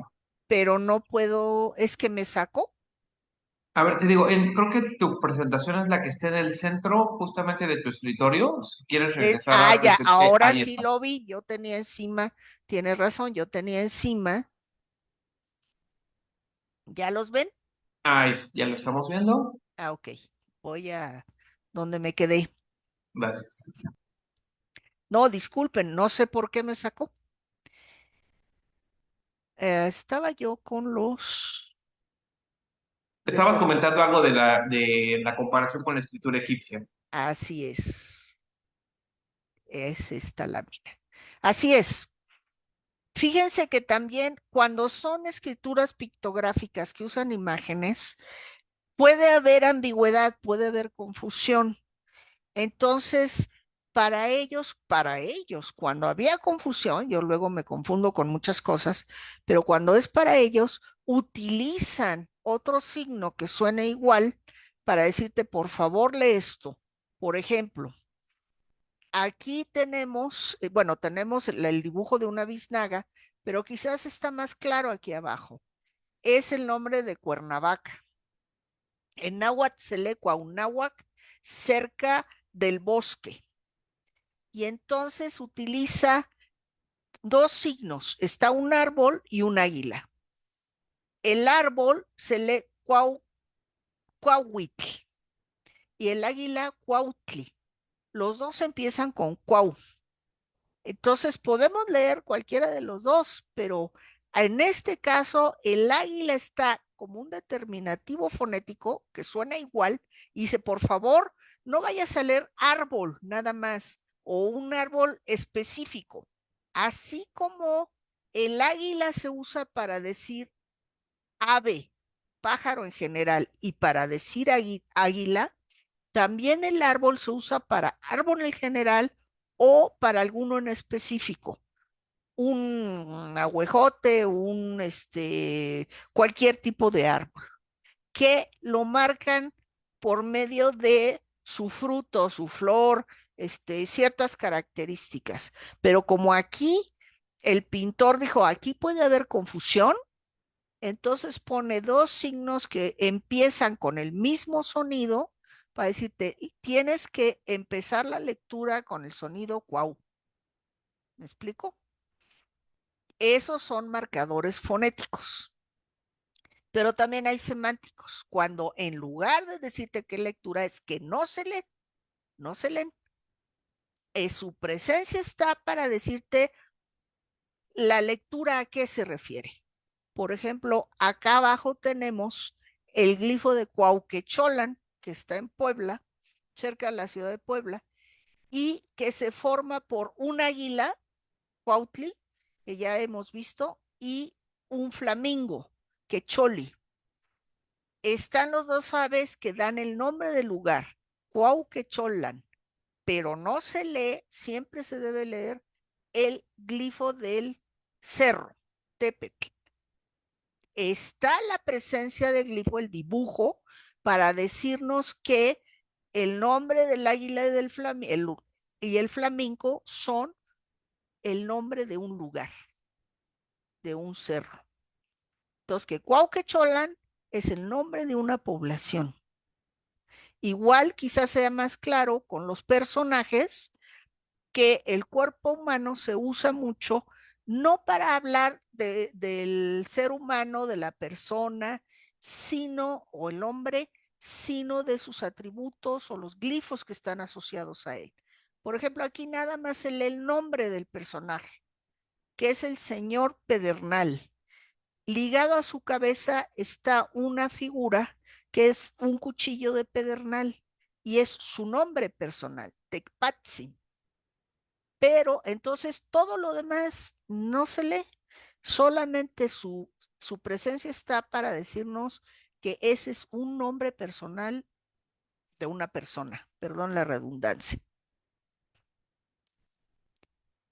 Enredado, ¿verdad? Bueno, al final nada más les saco un ejemplo de estos y a lo mejor ya me paso para allá, porque aquí nada más les quiero mostrar cómo los glifos se presentan juntos.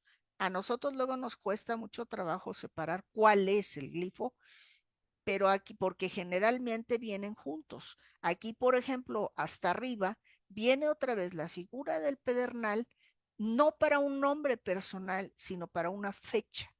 ¿Por qué sé que es una fecha? Porque está dentro de un cuadro, un cuadrado. Dice año 1 pedernal, una fecha. Junto está el nombre de un día, 13 flor. ¿Cómo sé cuándo es un año, cuándo es un día?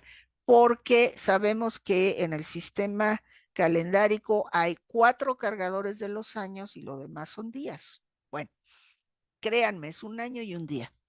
Abajo sí aparecen los signos calendáricos como los nombres personales.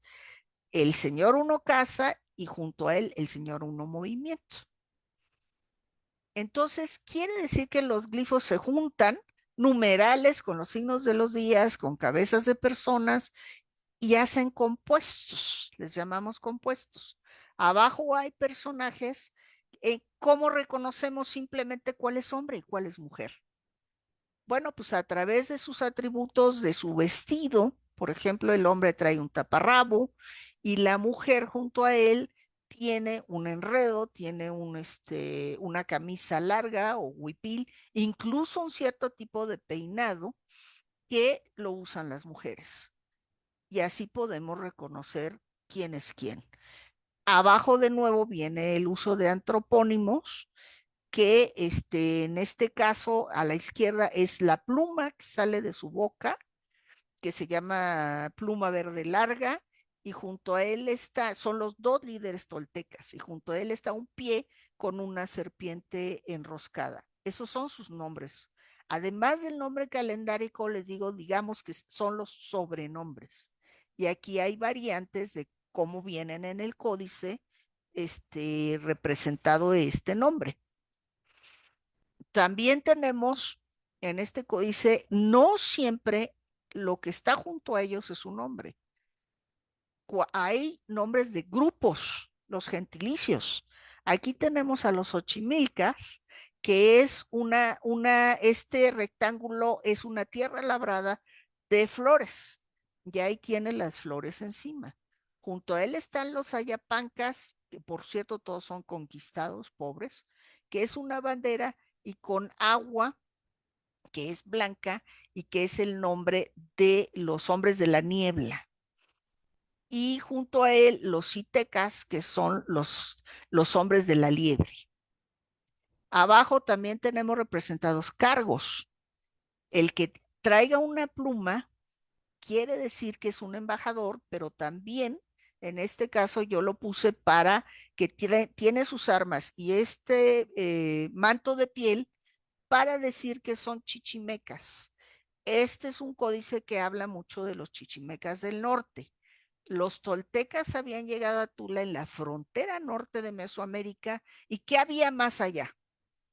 Estaban los grupos nómadas, cazadores recolectores que no construían ciudades, que no tenían agricultura, pero que al ser cazadores, eran los mejores guerreros que había. Y entonces los chichimecas van por ellos, los toltecas, discúlpenme, van por los chichimecas para que les ayuden a pelear y conquistar Cholula, y adoptan entonces entre los nahuas. Fue un cargo muy importante ser chichimeca, porque era como decir los grandes guerreros del norte. Bueno, aquí viene simbolizado por los atributos de esos guerreros: el arco y la flecha y el manto de piel. Junto a él hay otros dos cargos que están representados por las figuras que vienen junto a ellos. Ya no vamos a entrar en tanto detalle. Y abajo también están los compuestos de nombres del lugar, que son importantísimos también, y hay muchísimos. Está Tolan, esta primera, que es una corriente de agua con las juncias, la planta que crece en el agua o en los pantanos, Tolan. Acá está Chalchutepec, que es el Cerro del Jade, que era uno de los nombres de Cholula. Está la Matlalcueye, que es una de las montañas nevadas que está muy cerca, está en Puebla, entre Puebla y Tlaxcala, muy alta.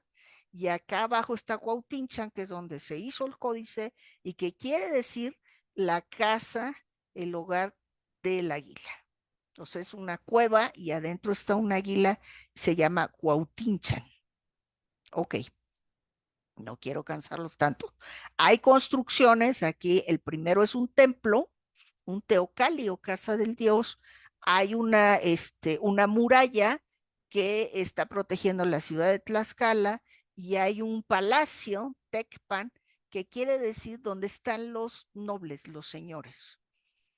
Hay insignias, en este caso porque hay conquistas y hay guerras, y entonces hay un símbolo chichimeca, hay una guirnalda de plumas que es para las ciudades cuando son conquistadas, están de nuevo las armas de los chichimecas y la pluma de los embajadores. Acá este ejemplo que les puse, los difracismos se parecen, son metáforas también, que se usan muchísimo entre los nahuas y que son dos figuras cuyo sentido cambia a un tercero. Por ejemplo, de los chichimecas, que es el manto de piel que está a la derecha, junto con el arco y la flecha. No se va a leer manto de piel, ni se van a leer las armas. Juntos van a querer decir chichimeca. En de la izquierda es muy conocido que es la combinación del agua y del fuego.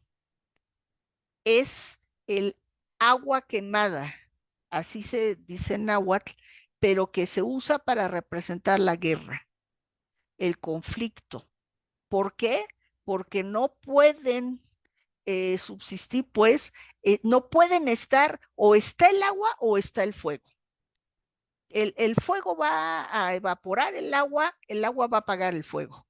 Entonces, lo que no puede coexistir es el símbolo del conflicto y, por supuesto, de la guerra. Esas son metáforas también. Y por último, que ya no quiero cansarlos, está un ejemplo más detallado de cómo se leen los personajes que nos han costado mucho trabajo. ¿Por qué? Porque los glifos pequeños ya se sabía que eran escritura y estaba muy aceptado los nombres de personas, los nombres de lugares y las fechas calendáricas.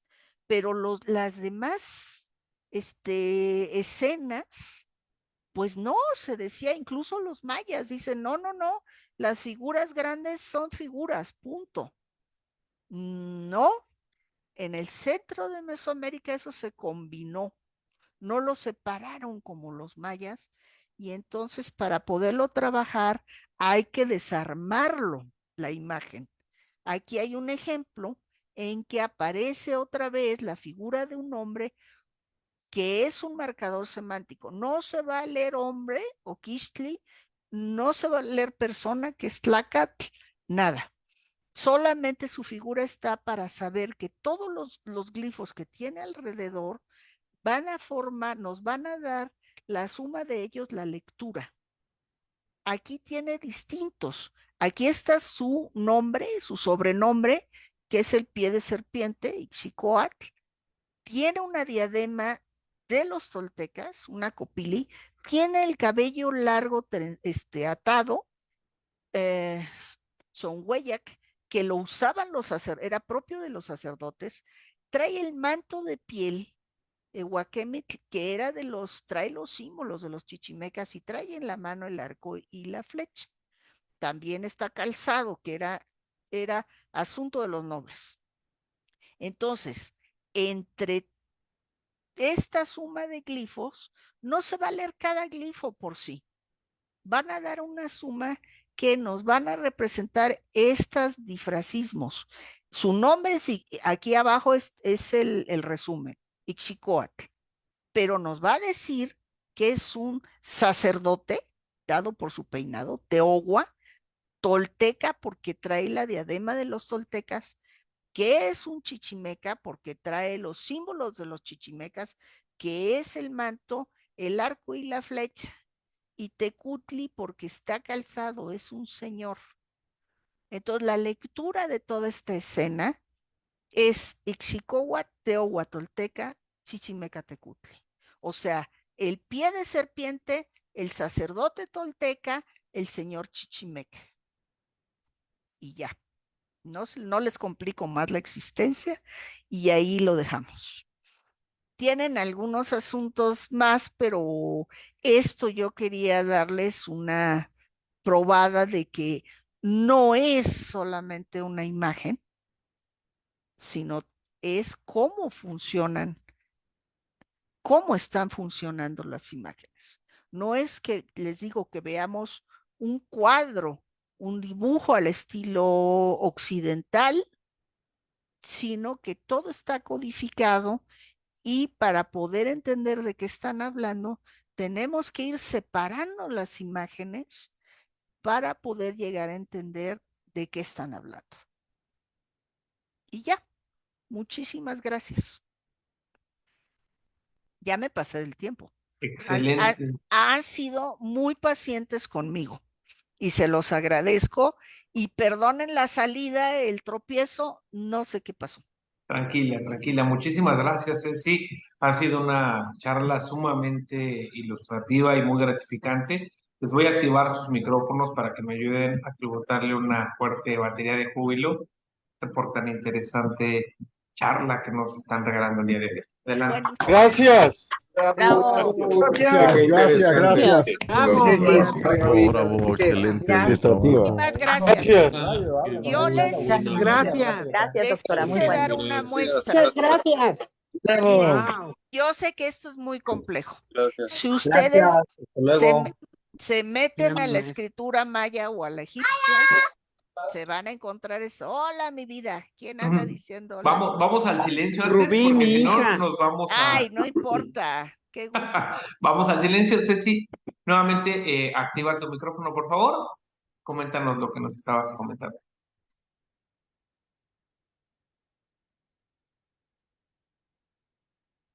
Activar el micrófono en la parte inferior izquierda.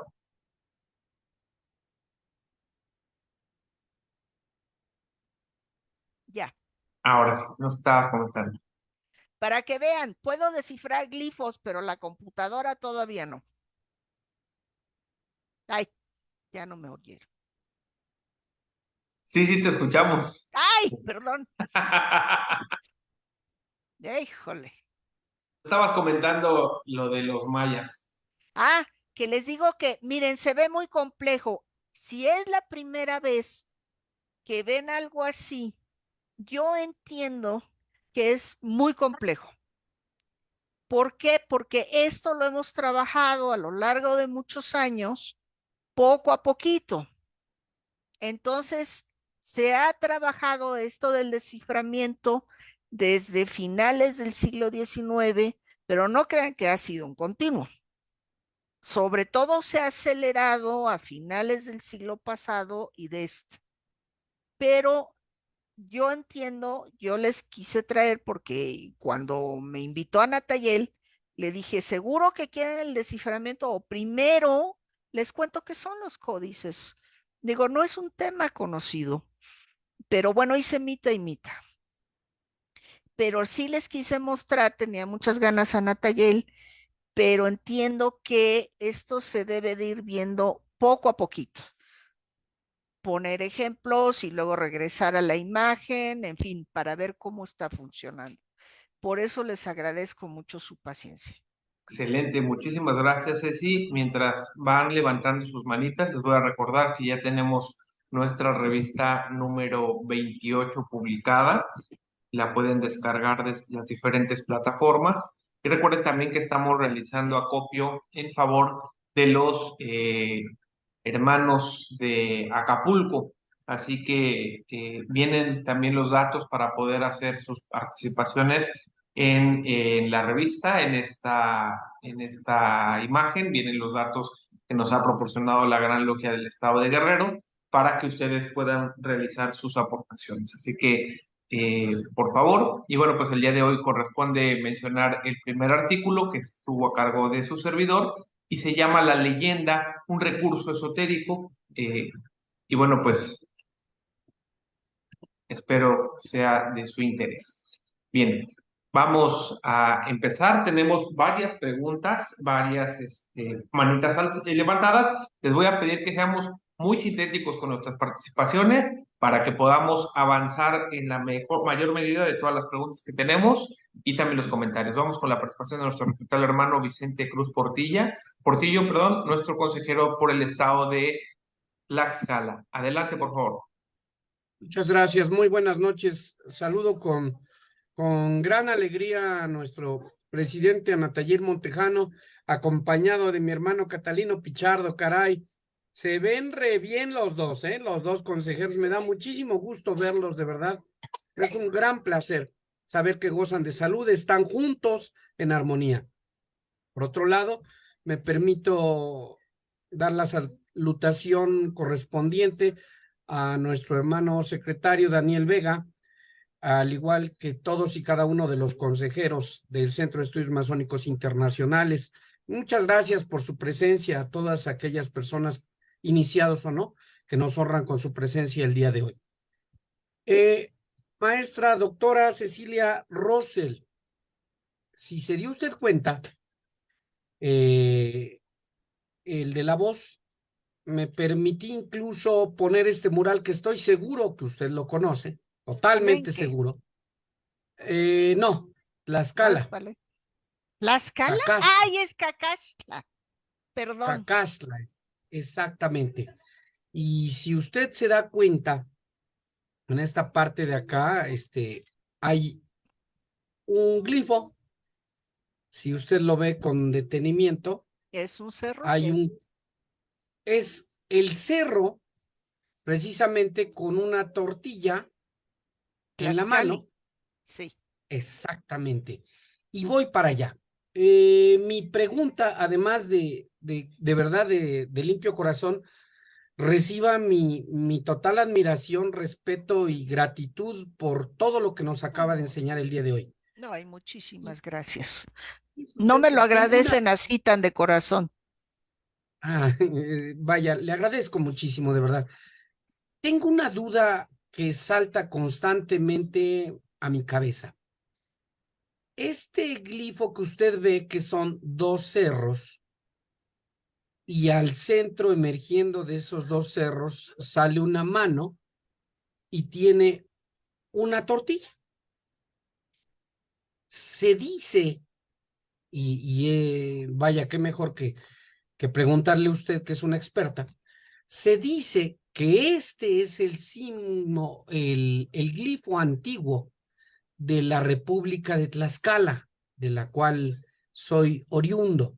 Pero también se dice la contraparte, que este fue única y exclusivamente inventado por don Desiderio Hernández Xochitiotzi, aquí de Tlaxcala, muralista tlaxcalteca, que fue inventado para darle gusto a determinado presidente municipal. Mire, hay tantas historias que de verdad no hay como preguntarle en específico a un Claro, experto. Le claro. pido de favor, de la manera más atenta, que me pueda dar luz. ¿Qué pasa con este glifo de dos montañas? Recuerda usted, hace rato mencionó a Tlaxcala, Sí, mencionó a Matlalcueyet, la sí, Malinche, como le decimos aquí al fondo, así la es, mujer de azul, así y es. yo estoy seguro que usted me va a dar luz. Agradezco de antemano lo que pueda hacer por este ignorante. ¿Es cuanto? Ay, no, claro que no. ¿Sabe qué? De hecho, los tlaxcaltecas son uno de los grupos, ya ven que les enseñé una montaña con las cuevas. Los tlaxcaltecas son uno de los grupos que salieron con los toltecas para conquistar Cholula. Entonces, el glifo que usted me muestra, por lo menos está registrado desde el siglo XVI, antes del siglo XVI. Entonces, claro, cuando llegan a Tlaxcala con los toltecas, les dan ese territorio. ¿Sabe? No, antes, le estoy hablando, no, del siglo XII, XIII. Les dan a los tlaxcaltecas ese territorio. O sea, llegan, los ayudan, no les puedo contar todo, les ayudan a conquistar Cholula y se quedan los toltecas en Cholula y reparten a los huejotzingas, a los tlaxcaltecas, a los cuautinchantlaccas, al sur, a los totomihuaques, en fin, reparten lo que es Puebla y un poquito más, Tlaxcala, porque no existían los estados, se lo reparten a los grupos que eran chichimecas, que los acompañaron, eran los grandes guerreros del norte y que los acompañaron a conquistar. Y claro que sí, si está repetido el cerro es porque es una repetición de Tepetl. Es la serranía de la tortilla. Sale una mano que le digo, ahí no se lee, sino solo lo que está sosteniendo, que es la tortilla. Claro que existe desde antes de la conquista, no nada más de ellos, porque pues los acompañaron, o sea, el territorio que tienen es antiquísimo. Y entonces ya ven que les mostré uno, no les mostré a Tlaxcala, escogí unos ejemplos, pero por supuesto que sí. O sea, no se preocupe, ese glifo existe desde antes que llegaran los europeos aquí. Muchísimas gracias. Vamos a hacer algunas preguntas de las que tenemos escritas para ir intercalando con las participaciones que Sí, tenemos no me extiendo verbales. mucho para que sí. Dice la pregunta que si puede tener un códice, una interpretación vulgar y una reservada o sagrada. Es decir, coincidir ambas interpretaciones en una misma imagen. Claro que sí. O sea, como yo les decía, bueno, imagínense usar todos estos recursos de la lengua y de la imagen para representar lo sagrado. De hecho, había lenguajes sagrados. Los mayas tenían uno, la mixteca también, que se usaba para, por ejemplo, hablar solamente entre los señores o para hablar solamente del calendario. Y entonces son lenguajes especiales. O sea, tiene sus palabras, no conocemos todo. Suyúa se llamaba en maya, y entonces usaban esos lenguajes para ahora sí, entre los sacerdotes y entre los señores lo podían entender. Claro, ¿cómo van a transmitir? Es muy compleja su cosmovisión, que está expresada en sus deidades, en sus rituales, pero están percibiendo un cosmos a través, que era sagrado, a través de estos glifos, son símbolos también. Les digo, pueden tener varias lecturas. Yo les enseñé lo fonético, pero representan cosas, claro que sí. Sí. Muchísimas gracias. Decía usted que hay quienes afirman que esto no puede considerarse como un sistema de escritura. ¿Y en qué se basarían? Si incluso usted nos ha comentado que hay sílabas y marcadores fonéticos y cuestiones sumamente avanzadas para darse a entender fonéticamente desde la grafía. Sí. ¿Por qué hay gente que considera que esto no es un sistema de escritura? Escritura. Uno, porque son imágenes que pueden incluso representar escenas juntas. Entonces dicen, eso es una pintura, ¿no? O saben que como no representan, no son como nosotros usamos el alfabeto, y como no son como nosotros, entonces no son. Hay unos que les llaman semi-escritura, porque dicen que una escritura, eso ya es opinión de cada quien, tiene que representar todos los sonidos de la lengua hablada. Todos. Aquí no. O sea, sinceramente, no. El que leía el códice hacía una interpretación y una lectura y ponía las partes que faltaban, pero ya tenía las básicas ahí puestas. Entonces, claro que para los europeos, por ejemplo, o los occidentales, ay, no, pues eso no es una escritura. No puedes hacer la lista del súper, no, sí se podría. Hasta eso sí. Entonces, por eso hay una gran discusión y tienen razón, me dicen, bueno, trabájalo y pruébame. Ok, eso sí es cierto, lo tenemos que hacer. Yo creo que sí. Nada más que hay que aceptar, así como el arte de ellos no es como el europeo, tampoco su sistema de escritura, su religión, es diferente. Entonces entraría aquí el tema de la decolonización, ¿no? Que todo queremos Exacto. observar desde la perspectiva eurocentrista, y si quisiéramos observar a un sistema de escritura como el de ellos, pues claro que no lo vamos a encontrar, ¿no? Pero Claro, me parece que está sumamente claro. sofisticado el sistema, tal como nos Mucho, lo estaba mucho. usted comentando, ¿no? Sí, mucho. Es distinto al nuestro. O sea, nosotros no son más que patas de araña, las letras. Si no le ves colores, formas, no. Bueno, pero es más preciso. Y en cambio aquí se conserva pictográfico además durante 2000 años. No es que fuera a evolucionar, me dicen, es que no iba a llegar al alfabeto, no era primitivo, no, así lo querían. Entonces, ¿por qué? Porque así les funcionaba y les funcionaba en distintos niveles de comunicación, por eso lo conservaron así. Tenemos otra pregunta que dice que una de las interpretaciones de la palabra Nicaragua es que hasta aquí llegaron los náhuatl. Sí. ¿Hay algún registro de náhuatl más allá de Nicaragua? Sí. Y si es así, ¿hasta dónde? El Salvador, que fíjense que yo fui allá y le llaman Coscatlán, que es el lugar del collar. o de las joyas. Llegaron los nahuas, siguieron siendo nómadas. Eran unos rocanroleros.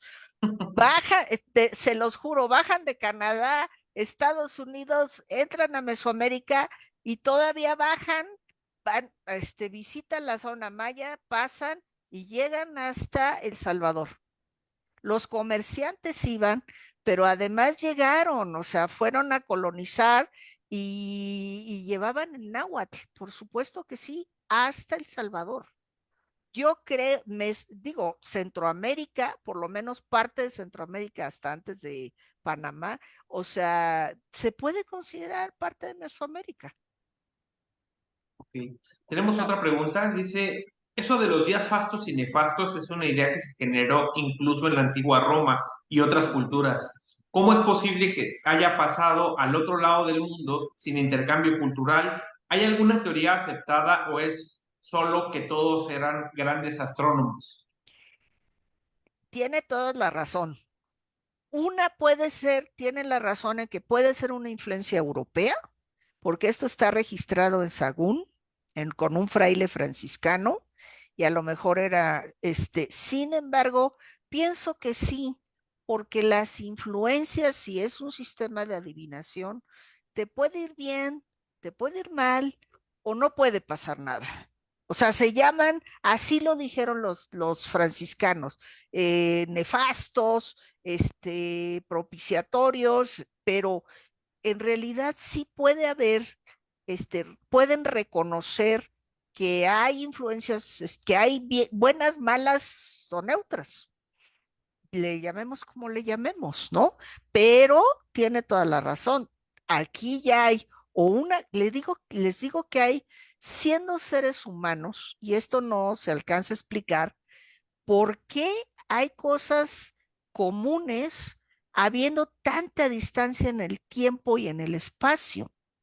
A mí simplemente me sorprende que traigan arcos y flechas.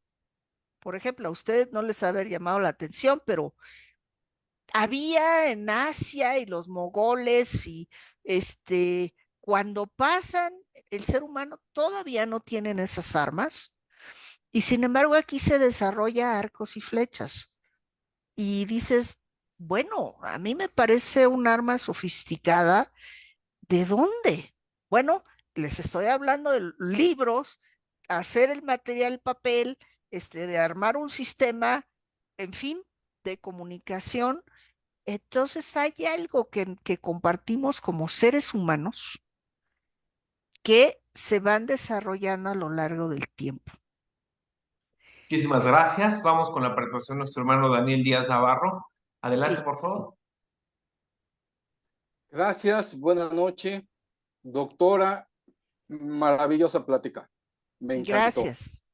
Quiero decirle, para empezar, primero el saludo a mi presidente Ana Taller, a mi vicepresidente Daniel Vega, a mis queridos hermanos consejeros, Catalino, y a todos, mi hermano Buele, todos. Gracias. Doctora, seré breve. Tuve la oportunidad de acompañar a Luis Arochi muchos años en la difusión del equinoccio de Chichén Itzá. Mi mundo eran los mayas. Mire usted esto. A ver, acérquemelo, por Permíteme, favor. déjame ponerte la... el Dresde, claro. ¿Sí? Claro. Es el más astronómico. A ver, ponlo otra vez ahí para que lo veamos El los demás. Códice Dresde. Sí, y aquí está el pliego, ¿sí? Que es una maravilla. Lo amo, lo adoro, lo cuido como un tesoro. Está bien. ¿Sí? Cada quien con sus gustos. Mi hermano que me antecedió de Tlaxcala se me adelantó a hablar sobre lo que es el Congreso de Astrónomos en Tlaxcala, mi hermano Vicente Cruz. Y allí hay un personaje maya parado sobre una serpiente, el tipo está pintado de negro, y en esa reunión se ve que estuvieron presentes los mayas. Sí. El señor trae una cosa aquí larga, bastante Sí, interesante. sí, están identificados, También Sí, también tuve la oportunidad de estar en la presentación del libro de Yuri Norosov, acá en el terminal de Xcaret, en Cancún, que fue una excelente edición que elaboró Xcaret, y que también tengo oportunidad de que el señor George Constantin Richards, un inglés avecindado en México de Sí, a él no lo 1908, conozco. bueno, él hizo una serie de fotografías en las zonas arqueológicas de aquí de Chiapas y Ok. de norte de Quintana Roo. Sí. Y es un excelente libro que está ahí sin tocarse y que he intentado publicarlo, pero sin éxito. Y contiene fotografías inéditas. Ok. A mí me sorprende cómo el señor Yuri Norosov pudo descifrar Sí. varios de los códices, varios de los escritos mayas. Y vamos, el señor no tenía nada que ver con esto. No lo mismo Además, que sucedió con la astronomía. además viviendo en Rusia. Además viviendo en Rusia, sí. Ahora también, este ciclo de 52 años Sí. es importantísimo. Recordemos cómo allí en el Cerro de la Estrella, en Iztapalapa, se celebraba el encendido del fuego nuevo. Y esto, cuando se prendía la llamarada y se veía en todo el Valle de México, pues es que ya continuaba la vida y todos felices y contentos, donde se rompían todas sus vasijas y etcétera, ¿no? Esto también es en los danzantes, estos voladores de Papantla, que bajan 4 tipos en 13 vueltas, lo que nos da un ciclo de 52 años. El señor Joaquín García Escazbalceta hace mención a la inteligencia de los mexicanos y toman la decisión, los antiguos o los primeros españoles, de no enseñar más a los mexicanos por su gran habilidad que tenían para aprender las cosas. Aprendían de maravilla el latín, eran muy hábiles en todas las artes, los aztecas. Y eso está registrado como tal, y eso me sorprendió mucho cuando leí a Izcatlalzeta. Sí. La representación del águila como un dios solar me deja ver en el símbolo nacional un emblema maravilloso, y yo lo entiendo como la lucha entre el bien y el mal, porque la serpiente pues nos representa lo terrenal y el águila nos representa lo celeste. ¿sí? Los 5.500 años a los que se hace mención de la historia de estos pueblos, y es a través de mis estudios con Luis Arochi sobre lo que es la astronomía maya, es que encontré que en la Biblia habla sobre la serpiente voladora. Y sí, en Isaías. ¿Un Quetzalcóatl? Sí, por supuesto. En Isaías capítulo 30, verso 6, ahí fue la cita que a mí me impactó. Cuando leí la Biblia en unas circunstancias que ya después le platicaré en mi visita a México. Y es interesante que este evento, donde se registra, es 700 años antes de Cristo, en la época de Isaías. Entonces, si la Biblia hace mención a la serpiente voladora, quiere decirse que había un conocimiento de ambos continentes. Y esto pues es algo maravilloso. Claro. La astronomía maya, mucho se habla de que los mayas fueron excelentes astrónomos, pero poco se ha avanzado en este estudio. Lo digo porque he estado pendiente de los haces a raíz de que estuve acompañando a Luis en muchas de sus investigaciones, en muchas de sus conferencias. Nos vinimos a Cancún para continuar investigando, pero en fin, él se nos adelantó y ahí dejé los estudios. En fin, agradezco su conferencia, espero conocerla, me interesa mucho. ¿Sí? Ay, claro. Usted me recuerda a la investigadora Ana Ortiz Anculo, no sé si Ana Ortiz, una investigadora de la UNAM en arqueología, extraordinaria investigadora. Qué bueno. Y me llena de gusto poder haber escuchado. Mil Más. gracias. Algo, y le quiero comentar, ahorita que me hizo este comentario, le agradezco mucho. De hecho, cuando les dije que ¿a qué correspondían los 5,000 años antes de los mayas? Yo lo oí en una conferencia de Yuri Norosov. Él vino a la UNAM antes de morir. Le digo, lo extraordinario de este personaje es que estando en la Rusia comunista, que él no podía salir, estaba trabajando el Códice Dresden, sobre todo, y se dedicó a ver lo fonético de la escritura maya. Es extraordinario. Y cuando se abrió la Unión Soviética, pudo ya viajar a México, y entonces vino con Galina, su ayudante, que sigue ella trabajando, y entonces yo lo fui a oír, y entonces de repente dicen lo de la Vía Láctea. No les sé explicar muy bien, pero es la posición de la Vía Láctea y sobre la zona maya, y yo dije, no, no, esto ya es ciencia ficción. Y entonces me acuerdo, estaba yo con Alfredo López Austin, un mesoamericanista que se nos acaba de ir hace poco, y me volteé y le dije, ¿tú crees? Y me dijo, sí, sí. Le digo, no, es que Mesoamérica cada vez es mejor que la ciencia ficción. De veras, o sea, la astronomía, todo lo que manejan, bueno, cada vez que vamos conociendo más a esta civilización, es más extraordinaria para mí, la vera verdad.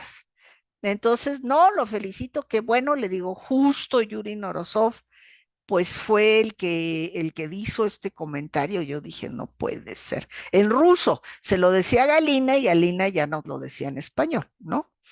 Entonces, no, muchísimas gracias, estoy totalmente de acuerdo. Tiene razón.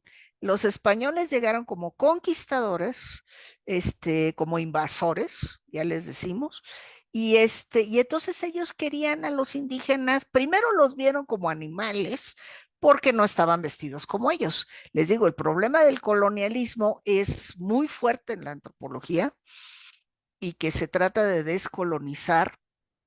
Les digo, en la percepción, yo siempre he alegado con un maestro alemán, Hans Prem, que él dice, no, no, no, no, es que no hay ni Dios que entienda este sistema de escritura. Le dije, ¿cómo puede decir eso? Porque un alemán no puede entenderlo, ¿no? Bueno, es su problema, pero ya es muy grande. Entonces, siempre tenemos esa barrera, los que nos dedicamos a la antropología, a la arqueología, porque está la cuestión de Occidente, es muy fuerte, es muy pesado, pues porque vivimos en esa cultura, ¿no?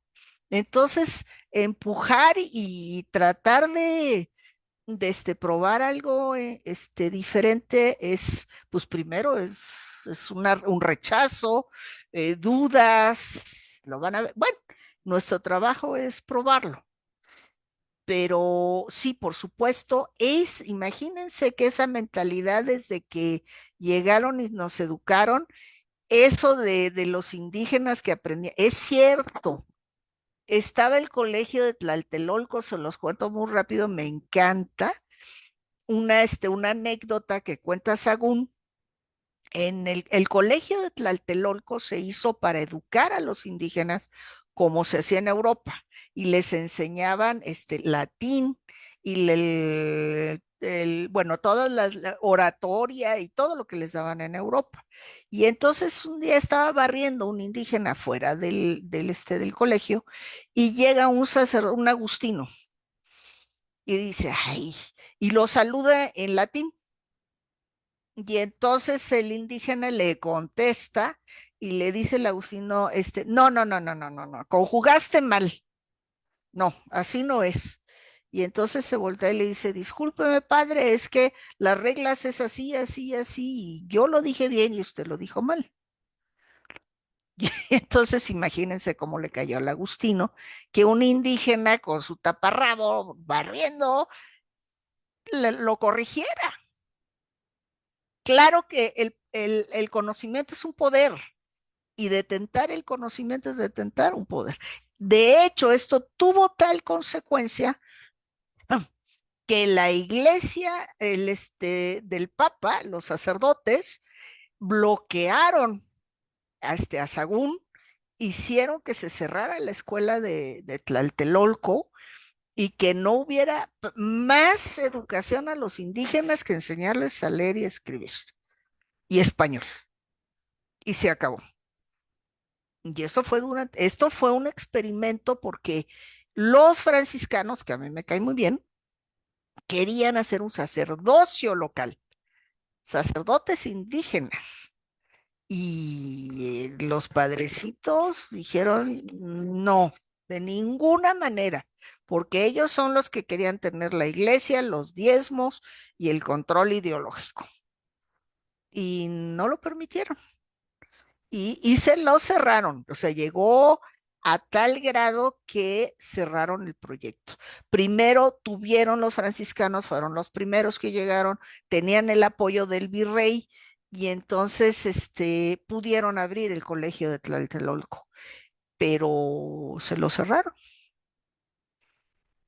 Entonces, bueno, total, era una anécdota más. Muchísimas Muchísimas gracias. gracias. Sí. Fíjate, digo, muchos de los que están aquí en la sala nos queda clara la interpretación de imágenes a través de cuestiones relativas a los puntos cardinales. Si Sí. está arriba, si está abajo, si está a un lado, si está al otro, si está en el centro, si es de un color, si es reiterativa la figura en algunos otros elementos. Si presentan un factor femenino o masculino, las dualidades, ¿no? Justamente lo que comentaba, los elementos astronómicos. ¿Qué otros elementos interpretativos se pueden observar en ese tipo de imágenes? Muchos. Tiene razón, la representación espacial temporal estaban no les traje las imágenes más complicadas porque dije, no. En los códices hay unas imágenes donde está la representación de los 4 rumbos del universo, pero también del tiempo. Estaba intercalado y ellos lo sabían, el tiempo en el espacio. Era una consecuencia. Entonces, es verdad, ellos estaban siempre muy conscientes y siempre estaban orientados.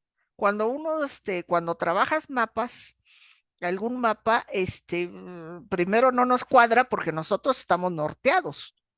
O sea, tenemos una cultura que el norte siempre está arriba, por ejemplo, en una representación, y para ellos el oriente, está arriba. Entonces, ¿por qué? Porque es donde sale el sol y tiene el camino el sol, estaban súper conscientes. De hecho, no nada más Mesoamérica, desde los pueblos, desde que eran nómadas, recuerden, los nómadas tienen el cielo de día, es más fácil, claro, el sol donde sale, pues es el oriente, donde se pone es el poniente, y en la noche tienen las estrellas. Ahí empieza la observación de los astros. ¿Por qué? Porque el cielo es un mapa y es un reloj. Y entonces allí simplemente desde entonces ya estaban muy conscientes de esto porque como eran nómadas, tenían que hacer todo un recorrido y se estaban moviendo todo el tiempo. Y los nómadas siempre hay una época del año en que se juntan en un punto. ¿Cómo saberlo? Pues nosotros ya no, digo, yo me pierdo simplemente en la Ciudad de México, pero ellos tienen este sentido que llevan a la representación. Todo el tiempo está presente las direcciones y el tiempo. Todo el tiempo. Lo hacen, por ejemplo, no con flechas, no con marcador, por ejemplo, con topónimos. Hay topónimos para indicar el oriente, el norte, el oeste y el sur. Por ejemplo, los nahuas en Oaxaca tienen otros, pero usan topónimos para saber a dónde te diriges, a dónde están. Y, por supuesto, el calendario para ubicarse temporalmente. Siempre. ¿Qué otros puede haber? Bueno, yo me dedico, y ustedes lo ven, en la lengua, pero gráficamente están, ¿qué otros indicadores? Por ejemplo, sí, claro, el número 13 y el número 9, también hay toda una numerología en Mesoamérica, no nada, en los mayas y todo Mesoamérica, que representa el 13, son los cielos. ¿Qué son los 9? Los 9 señores de la noche. Son las horas de la noche. El día tenía 13 horas, por llamarlo así, la noche tenía 9 y tienen deidades para que representan cada uno de ellos. Tienen aves, las aves agoreras que representan los cielos. Entonces te aparece el ave y ya te representa todo un contexto. Te digo, hay que meterse en la piel mesoamericana para decir, ah, claro, pues ahí hay un búho. Y un búho pues, representa la noche, por supuesto, y quizás la medianoche, pero además es un augurio, en fin, las figuras son símbolos y entonces a través de esos símbolos te vas ubicando. Además les digo, hay toda una numerología que hay pocas gentes que lo manejan, yo no, sinceramente, pero hay juegos de 4 y de 7 y de 3 y, en fin, eso vienen en los documentos religiosos que además del calendario de 260 días o el año del 52, vienen así periodos de tiempo que tienen pronósticos y que son, y de nuevo las direcciones. Hay unas páginas en el Borgia donde aparece Tlaloc para la sequía, las inundaciones, el buen tiempo, tienen muchas maneras para expresar y para ubicarse. No sé si eso me preguntabas. Y son símbolos. Y te digo, y además de la imagen le mezclan los sonidos, las palabras. Excelente, muchísimas gracias. Vamos Yo con la quiero. presentación de nuestro respetable hermano Francisco de la Peña, nuestro consejero del CEMI por el estado de Coahuila. Adelante, Ok. por favor.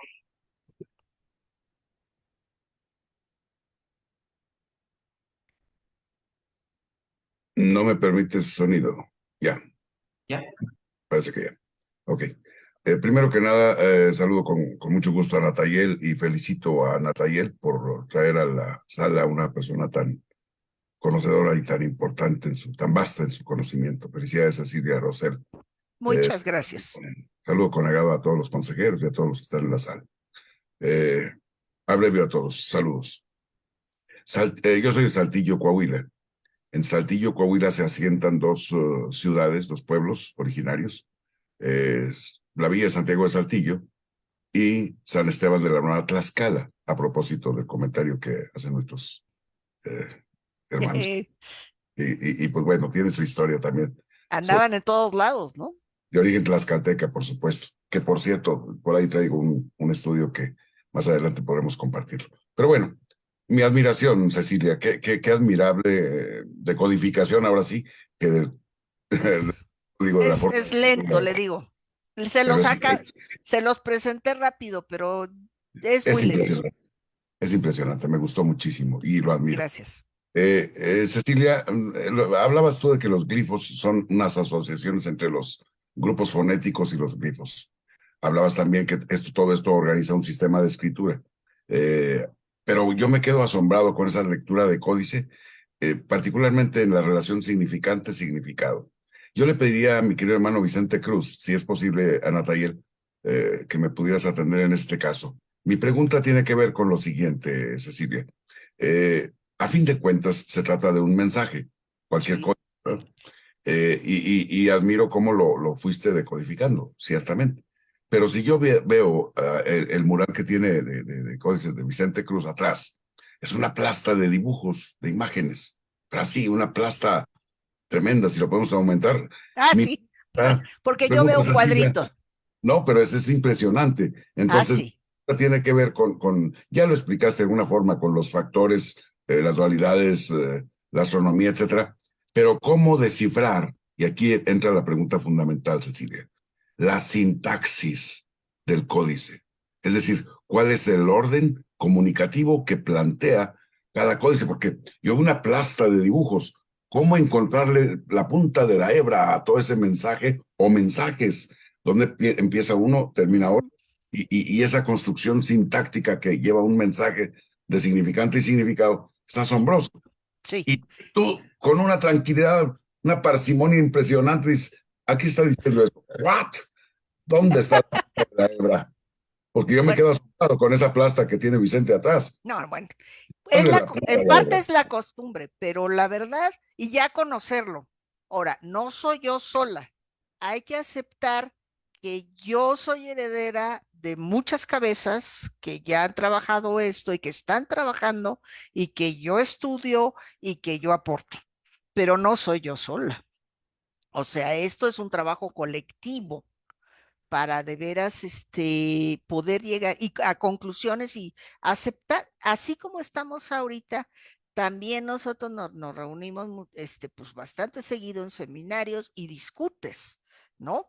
Hacemos proyectos colectivos y, por ejemplo, hemos formado diccionarios de glifos y eso es muy útil porque dices, a ver, en lugar de trabajar todos otra vez, a ver, vas al diccionario, lo ves, en fin, a ver si te coincide. Es un trabajo como todo pianito y colectivo.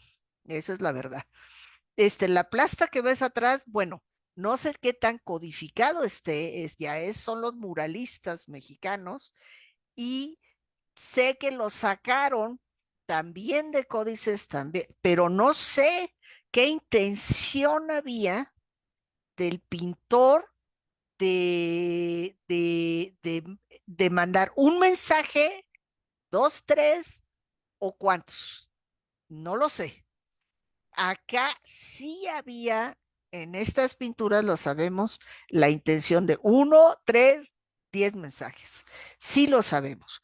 Vamos poco a poquito y sobre todo en los códices históricos no tanto. No es tan complejo. Ay, pero los religiosos sí.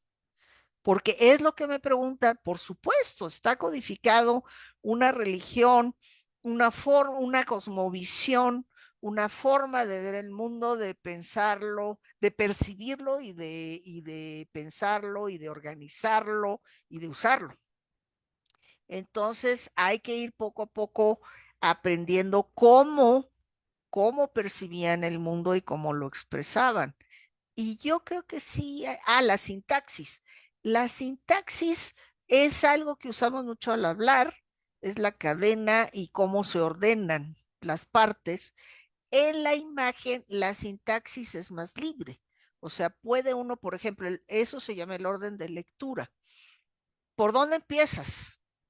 ¿Por dónde acabas? Bueno, hay que ir separando las partes, desglosando, analizando y regresando el análisis a ver cómo está funcionando, porque por lo menos acá en el centro de México no había un orden rígido de lectura, no había una sintaxis, sino que hay que ver que, bueno, por ejemplo, ¿cómo lees los nombres del lugar? Pues hay un cierto orden. Se da preferencia primero al locativo. Les cerro de, lugar de, pueblo de, y luego el calificativo. Ah, pues es que es de la tortilla, es del color azul verdoso, de la Malintzin, ok. Entonces, por ejemplo, pero eso nos regresa a la lengua. Ellos tienen una preferencia. ¿Qué se lee primero? ¿Qué se lee después? Pero aquí hay dos factores. Uno es la lengua, lo auditivo, y otro es lo visual. Entonces, también hay reglas plásticas para decir, la figura más voluminosa es el cerro. Y entonces ese tiene que ir abajo, casi siempre, el cerro, y arriba va lo que lo califica. Es el cerro de. Entonces dices, ok, entonces ya vas viendo que así aparece en la imagen. Entonces van presentándose ante ti las reglas, las pautas y las reglas de cómo lo leían, cómo lo hacían. ¿Sí me explico? Pero tienes que tomar, fíjense que hay un comentario muy peculiar. Los lingüistas que trabajan todo esto, yo no soy lingüista, no trabajan esto. Sí, a mí soy la primera que me llama muchísimo la atención porque tengo muchos compañeros en donde trabajo, lingüistas, pero se dedican a la lengua hablada. Por ejemplo, tengo compañeros especialistas en el náhuatl, en el mazateco, en otomí y en purépecha. Y saben que no, les digo, bueno, ok, muy padre, pero ¿qué pasa con esto, lo mesoamericano? No, no, no, no, no. ¿Por qué? Porque son otras reglas. Ellos estudiaron al fin y al cabo lingüística en la universidad y viene el colonialismo. Le dicen, no, la verdadera lengua es la que es así. La verdadera escritura es la que funciona así. Y o les gusta, no sé, pero está bien. Necesitamos gente que trabaje, que estudie las lenguas, claro que sí. Pero la escritura no le entran.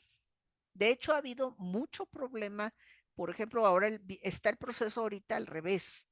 Están los pueblos indígenas haciendo sus alfabetos. ¿Por qué? Porque sus lenguas no tienen representación. Nuestro alfabeto es del español. Entonces, los sonidos de las lenguas indígenas, pues hay nasales y hay tonales y bueno, y entonces no tenemos letras para eso. Hay un alfabeto lingüístico, pero han hecho sus congresos, me encanta, y se ponen de acuerdo, por ejemplo, los mixtecos, cómo escribir su lengua indígena, cómo escribirla en alfabeto. Porque, sí, hermoso, porque los lingüistas no lo hacen, ¿no? Entonces ellos mismos, sin serlo, aprenden algo de lingüística, como yo, y se pusieron entre ellos a ver cómo vamos a representar yucu, cerro, ajá, está bien, por el sonido, muy bien. ¿Qué hacemos con los tonos? Las lenguas tonales son un broncón. Bueno, pues les vamos a inventar signos arriba y acentos de un lado y del otro, y bueno, han hecho maroma y teatro para poder tener una lengua también escrita ya en alfabeto, poder escribir sus lenguas ya no usando glifos, ya se perdió el sistema con el alfabeto, ok, porque lo necesitan además, pero quieren escribir en su lengua y se las han visto negras. Ahí van, el otomí, bueno, en fin, quieren y nadie se preocupó. Digo, en la colonia, por supuesto que es que han querido borrar, o sea, el que dejen de hablar sus lenguas y que hablen español durante 400 más años. Todavía las enseñanzas de las escuelas tradicionales era, no hables dialecto, les decían, que no es cierto, son lenguas. Y se los prohibían para que hablaran español, ¿no es cierto? Y entonces ahora ya están defendiendo, pero bueno, el mundo y la historia tenía que dar la vuelta para que ellos defiendan a sus lenguas y digan, oigan, perdón, pero ya desde antes hablábamos nuestra lengua y queremos seguirla usando. Vaya, yo estoy feliz de tener vida para ver eso, ¿no? O sea, que tengan chance de, por ejemplo, en ese sentido. Entonces, ¿qué pasaba antes? Al ser un sistema pictográfico, se rompe esa sintaxis, pero sí tienen reglas que se mezclan entre lo fonético y lo plástico.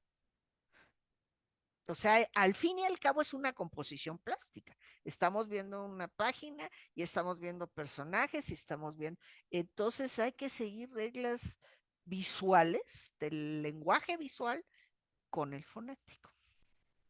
Perfecto, pues muchísimas gracias. Ceci, vamos a continuar con las preguntas. Sí. Tengo una pregunta que dice, ¿cómo ha evolucionado el estudio de los códices con los avances de la tecnología y la metodología de la investigación? ¿La tecnología? Yo todavía no le doy a la tecnología como yo quisiera.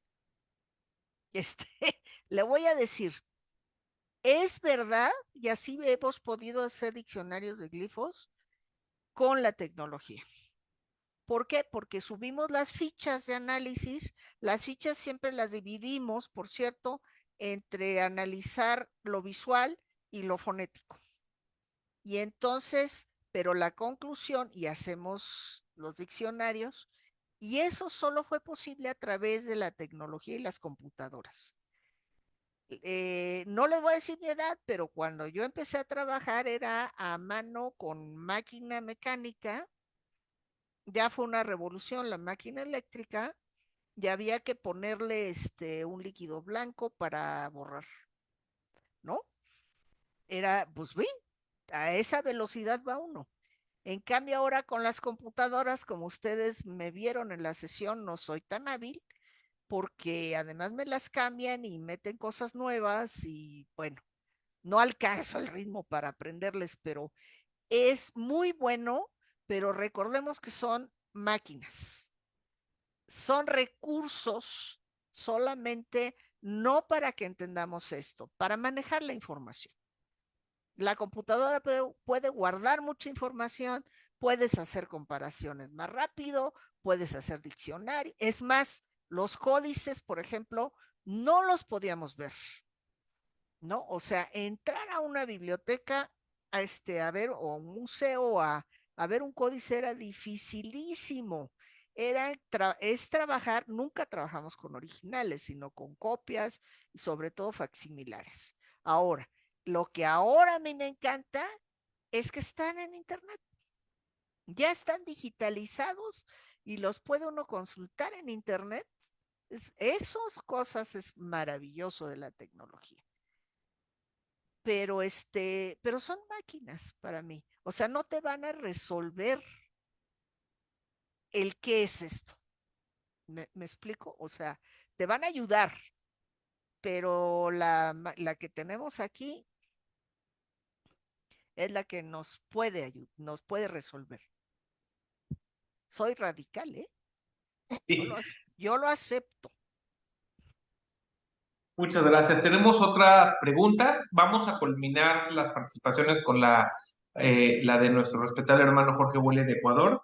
Tenemos esta pregunta que dice, dentro de los códices en la cosmogonía mesoamericana y en la parte religiosa, ¿se puede determinar si estaba permitido el homicidio o el suicidio?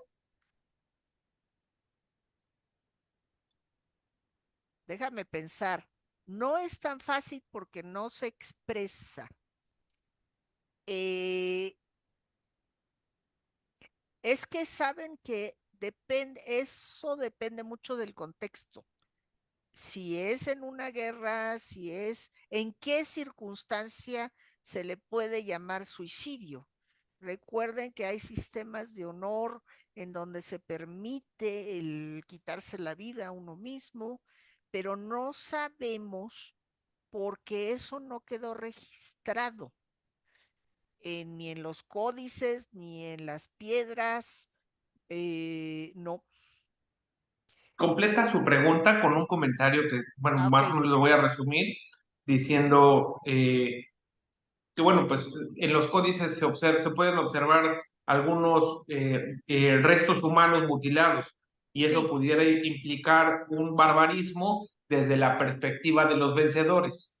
claro. Ay, sí. Los españoles estaban asustadísimos, es cierto, pero ¿qué tal? ¿Cómo hicieron a los musulmanes, a los moros en España? Y Uf. bueno, sí, es cierto, es muy Sí, sí, sí, relativo, claro. pero aquí se quedaron horrorizados porque había sacrificios humanos. ¿Saben que en Europa también, en épocas de hambrunas, las personas no los mataban, se comían los cadáveres? Pues era una situación de necesidad. Aquí sí es cierto. Miren, yo he ido a dar pláticas a los maestros y siempre me preguntan, ¿de veras había sacrificios humanos? Y les contesto, ¿usted conoce el pozole? Eso es. En los códices está dibujado, claro que sí, la olla con la pierna, con la cabeza, sí. Recuerden que, o sea, no había un tabú cultural a comer carne humana. Nosotros sí lo tenemos, ¿no? O sea, yo no me imagino. Aunque hay cosas de tacos que yo no puedo comer, ¿eh?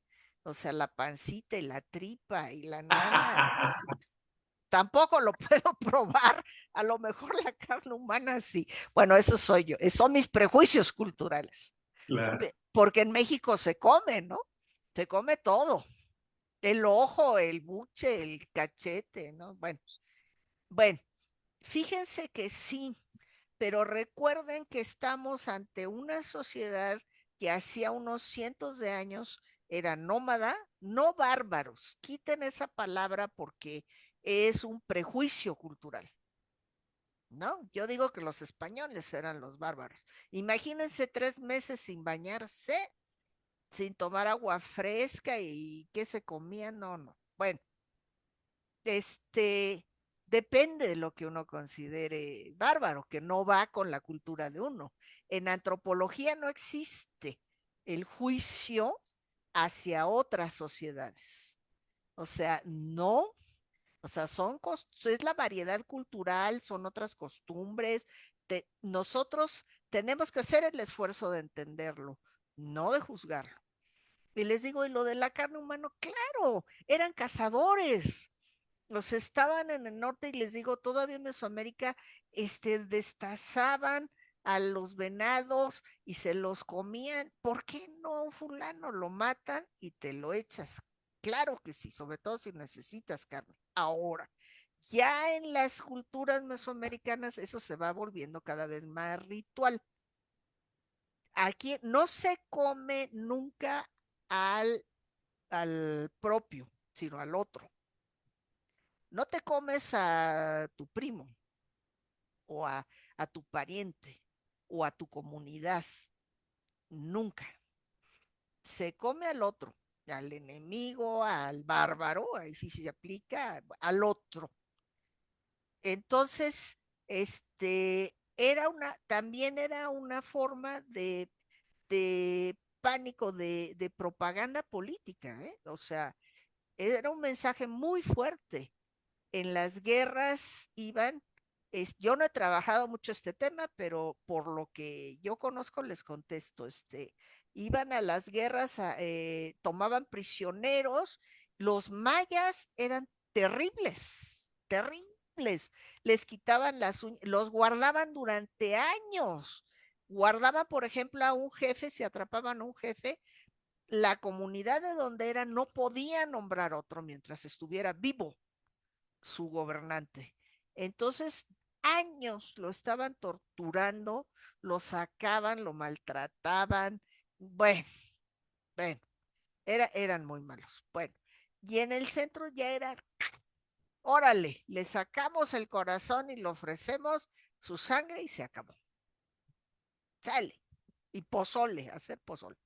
Pero entonces era ya en un contexto más ritual. No era común, en el mercado no encontrabas carne humana, sino que había prisioneros y se hacía esto y se les ofrecía las mejores partes a los mejores guerreros, al gobernante.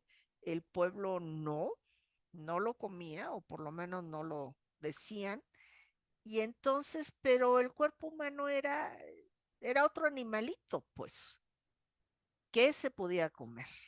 Y les digo, nosotros nos da horror, pero le digo, recuerden que eran cazadores y estaban acostumbrados.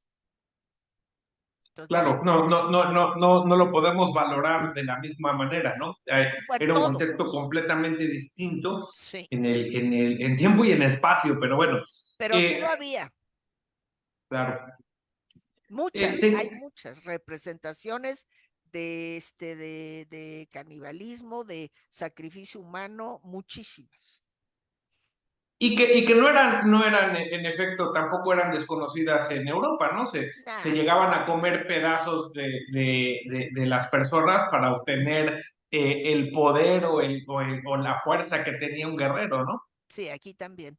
Por eso por eso depende a quién no se comían a cualquiera, momento. O sea, si era un guerrero importante, entonces les digo, era para los guerreros, para los señores, en fin, sí, había ese concepto de introducir la fuerza del otro hacia ti. Pero no les puedo explicar mucho, no he trabajado mucho eso. Dentro de la interpretación de los códices, además del propio códice, ¿a qué otras fuentes se recurre en términos históricos, culturales, arqueológicos? Todas las que se puede, son buenas. Empezamos siempre y nuestro fin es el códice mismo. Pero lo que te puede ayudar, y siempre sucede, la arqueología, la historia, los cronistas que escribieron sobre, incluso la etnografía moderna.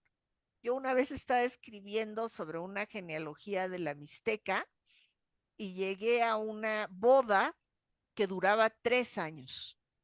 Y yo decía, no. Y volvía a revisar las fechas y me daban los 3 años. Y yo dije, ¿cómo va a durar una boda 3 años? Bueno, me fui a la etnografía moderna y un antropólogo me hizo el favor y escribió de cómo se hace en la boda todavía entre los mixtecos, porque como es algo muy, muy ceremonial, primero mandan regalitos a la familia de la novia a ver si están dispuestos. Ok, pasan unos meses y entonces van los papás del novio y hacen el formalizo, el compromiso. Luego ya se juntan con pero van pasando meses en lo que juntan el ajuar, en lo que, bueno, no llegaron a los 3 años, pero yo me imagino que en la época prehispánica sí, sobre todo cuando eran la nobleza y era muy conveniente saber de dónde era el novio, iban a hacer alianza, pero yo no lo hubiera entendido nunca si no hubiera sido por la etnografía moderna, las descripciones modernas. Les digo, sí, es terrible, no es nuestra cultura. Es fascinante, pero bueno, luego es muy difícil ponerse en sus zapatos. Lo que sea es bueno. Incluso astronomía. Hay arqueoastrónomos que están viendo ya cómo era y nos han ayudado muchísimo a entender qué concepto tenían del universo. En fin, hay médicos que trabajan, hacen disecciones para saber cómo se saca un corazón. Parece que no es tan fácil, ¿eh? ¿Qué tienes que atravesar? Y porque está muy bien protegido el corazón, y están las costillas, y están las arterias. Una vez una amiga que es diosera, o sea, se dedica a los dioses, me dijo, oye, conseguí un video de un médico que extrae el corazón, ¿no lo quieres ver? Le dije, no llego a tanto, pero a ella sí le interesa mucho saber esas escenas, cómo se hacían. Y para entender que los españoles inventaron y exageraron para justificar la conquista, porque decían que cuando llegaron había 2,000 sacrificados en un día y 3,000 que lo hicieron los aztecas. Me dice, no es posible, no es posible. En lo que tú metes y haces el movimiento, no alcanzas a echarte 2,000 gentes en un día. Entonces, bueno, nos ayuda mucho a temperar lo que otra cultura vio de los indígenas de acá. Y pero sí, les digo, las fuentes puede ser lo que sea. Lo que les digo es la antropología forense. O sea, el cómo sacan un corazón, porque casi siempre estudian huesos. Bueno, a alguien se le ocurrió a un médico hacer antropólogo, y entonces por lo menos le dije, no, tú vela y me cuentas, por favor. Y todo sirve, todo. Muchísimas gracias. Vamos con la participación de Asael. Adelante, por favor. Hola, buenas noches. Pues se me hizo muy interesante, doctora. Hay varias cosas interesantes que yo estaba analizando. me quedé con una idea, inclusive que manejaba el filósofo Enrique Dursel, acerca Ajá. de una nueva estética, de una estética de Sí. lo que es de la mexicanidad y de esa estética de nuestras propias tradiciones. Y creo que aquí es fundamental que retomáramos esa parte de los códices, esa plasticidad. Yo soy artista plástico también.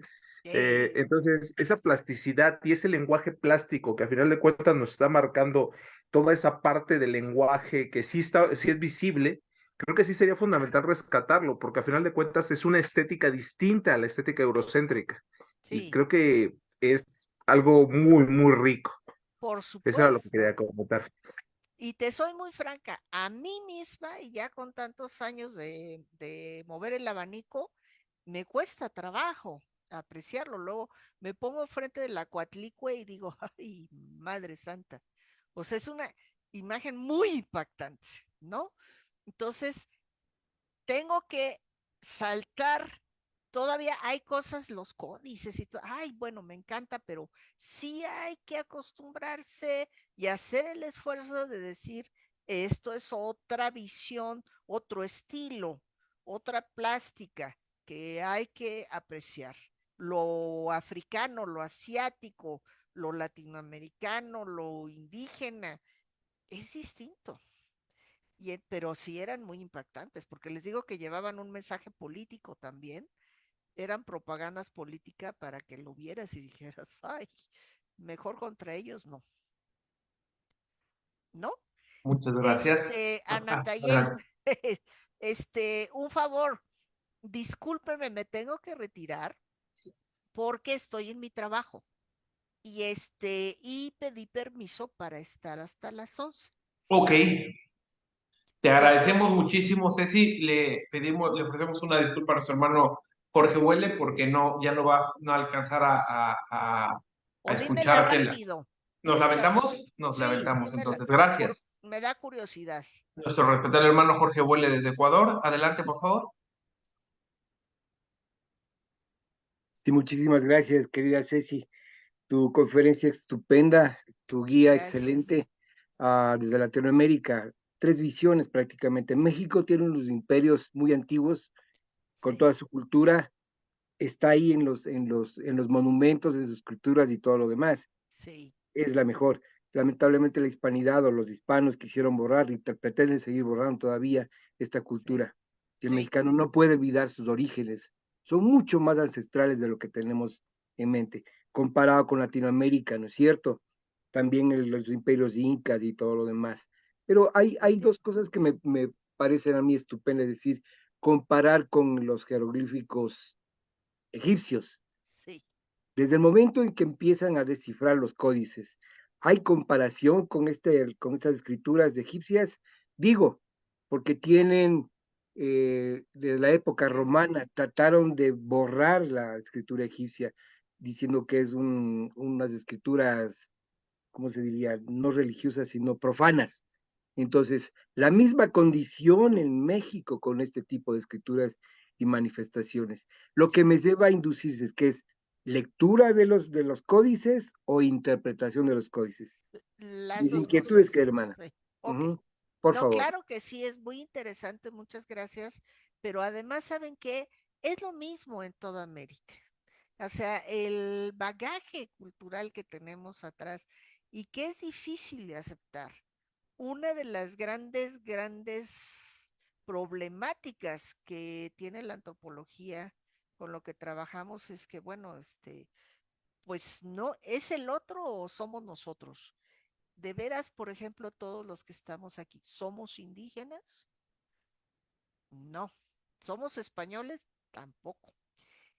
Somos mestizos y es muy difícil incorporar, sobre todo porque toda esta riqueza que es maravillosa, les digo, parece ciencia ficción, pero es muy difícil incorporarlo de veras a nosotros, a nuestra vida, a nuestro pensamiento. Bueno, ese es un conflicto todavía. Aún 500 años después de la conquista, necesitamos todavía amalgamarnos y estar en paz con todo lo que pasó. Pero toda América, los indios americanos, los incas, los moches, todos que no los tengo presentes los nombres, pero la Gran Colombia, por todos lados, están esas culturas indígenas y que sí, me encanta que vayan formando poco a poquito parte de nosotros. Yo soy feliz cuando de repente en las noticias dicen, no, pues es que es un tlatoani, se cree un tlatoani. Dije, están usando un nombre y una categoría del náhuatl, ¿no? Eso me encanta. Poco a poquito se va permeando, porque ya no tenemos tanto ese prejuicio de, ay, que lo europeo y que lo español y que lo francés y que lo americano.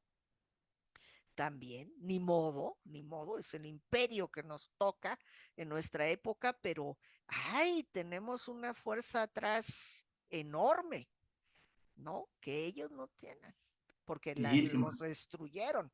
Bueno, entonces todos la tenemos.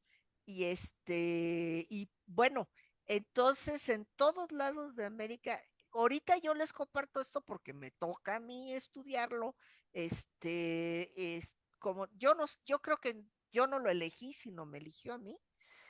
Pero sí, de veras, es otra historia personal, pero sí, yo trabajo esto, pero tienen cosas maravillosas. Las construcciones, las terrazas, la metalurgia, todo, y su lengua, que yo no conozco y que debe ser fantástica, sus textiles, bueno, entonces yo creo que los americanos podemos hacernos muy fuertes. De veras, cuando ya nos conciliemos entre las dos raíces, que yo sé que es yo reconozco que aún para mí es difícil, que dices, me la creo, no me la creo. No, sí, poco a poco, quizás porque vivo en eso, pero eso nos va a hacer muy fuertes. Y otra vez vamos a estar aparte del bloque de tierra que está del otro lado del océano. Y los egipcios, es que es lo que más se parece a lo mesoamericano, la verdad.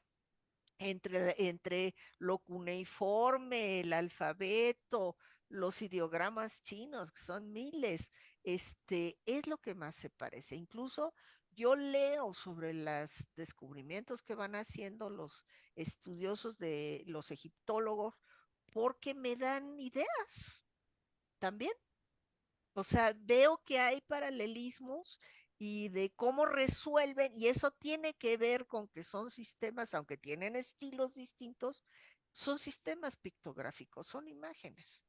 Entonces dices, ellos ya son quizás un poco más abstractos, el agua son unos picos, en fin, una parte del brazo, pero tenemos principios comunes. Y entonces, aunque representan lenguas muy diferentes, que eso te marca mucho, la lengua, qué tipo de lengua es, de todas maneras, les digo, yo leo mucho del egipcio, además de que me encanta y me parece también hermoso. Por ejemplo, miren, ese ya tienen unos más tiempo, 200 más 400 años de estudiarlo.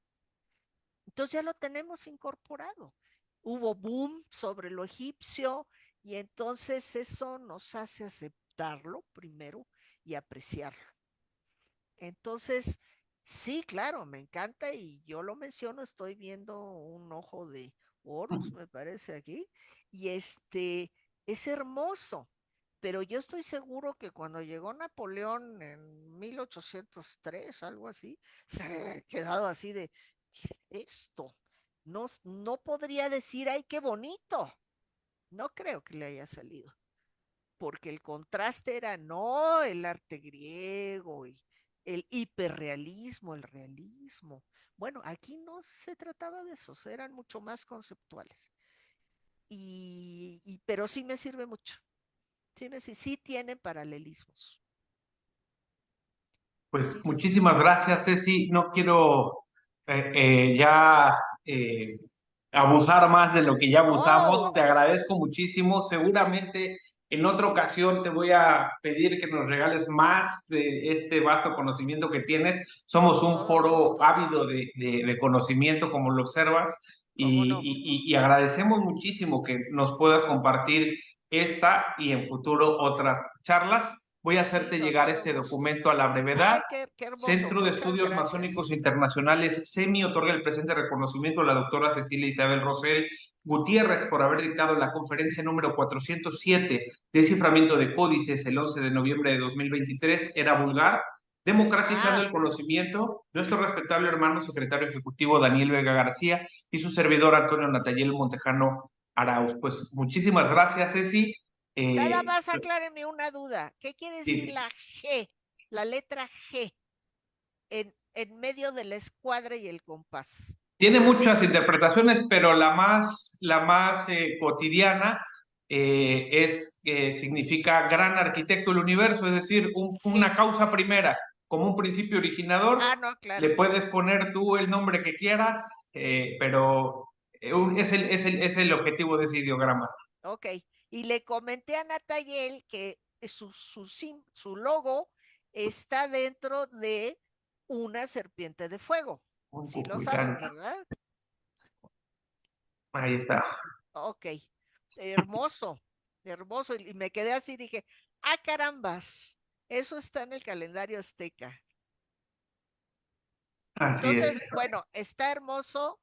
Les agradezco muchísimo, me encantaron las preguntas y yo les di, bueno, yo dije, ay caray, a ver cómo les sienta esto. Claro que sí, porque yo les mencioné muchas cositas de pasada, pero no se puede todo junto. No, yo sé. Pero, y les agradezco mucho, pero sí tengo que desconectarme y irme de aquí, pero además les agradezco su tiempo. No sabía cuánto tiempo me iban a, yo le preguntaba a Natayel, ¿cuánto me darán para preparar? Pero con las preguntas fue delicioso. Entonces, les agradezco muchísimo. Muchas gracias, Ceci. Pasa buena noche. Y también nos despedimos de los asistentes que nos observaron por la sala, más bien por el Facebook público, y haremos lo propio en la sala de Zoom, recordándoles que ya hemos pegado el enlace para que descarguen sus constancias. Pasen muy buena noche. Nos vemos la próxima conferencia. Que estén muy bien.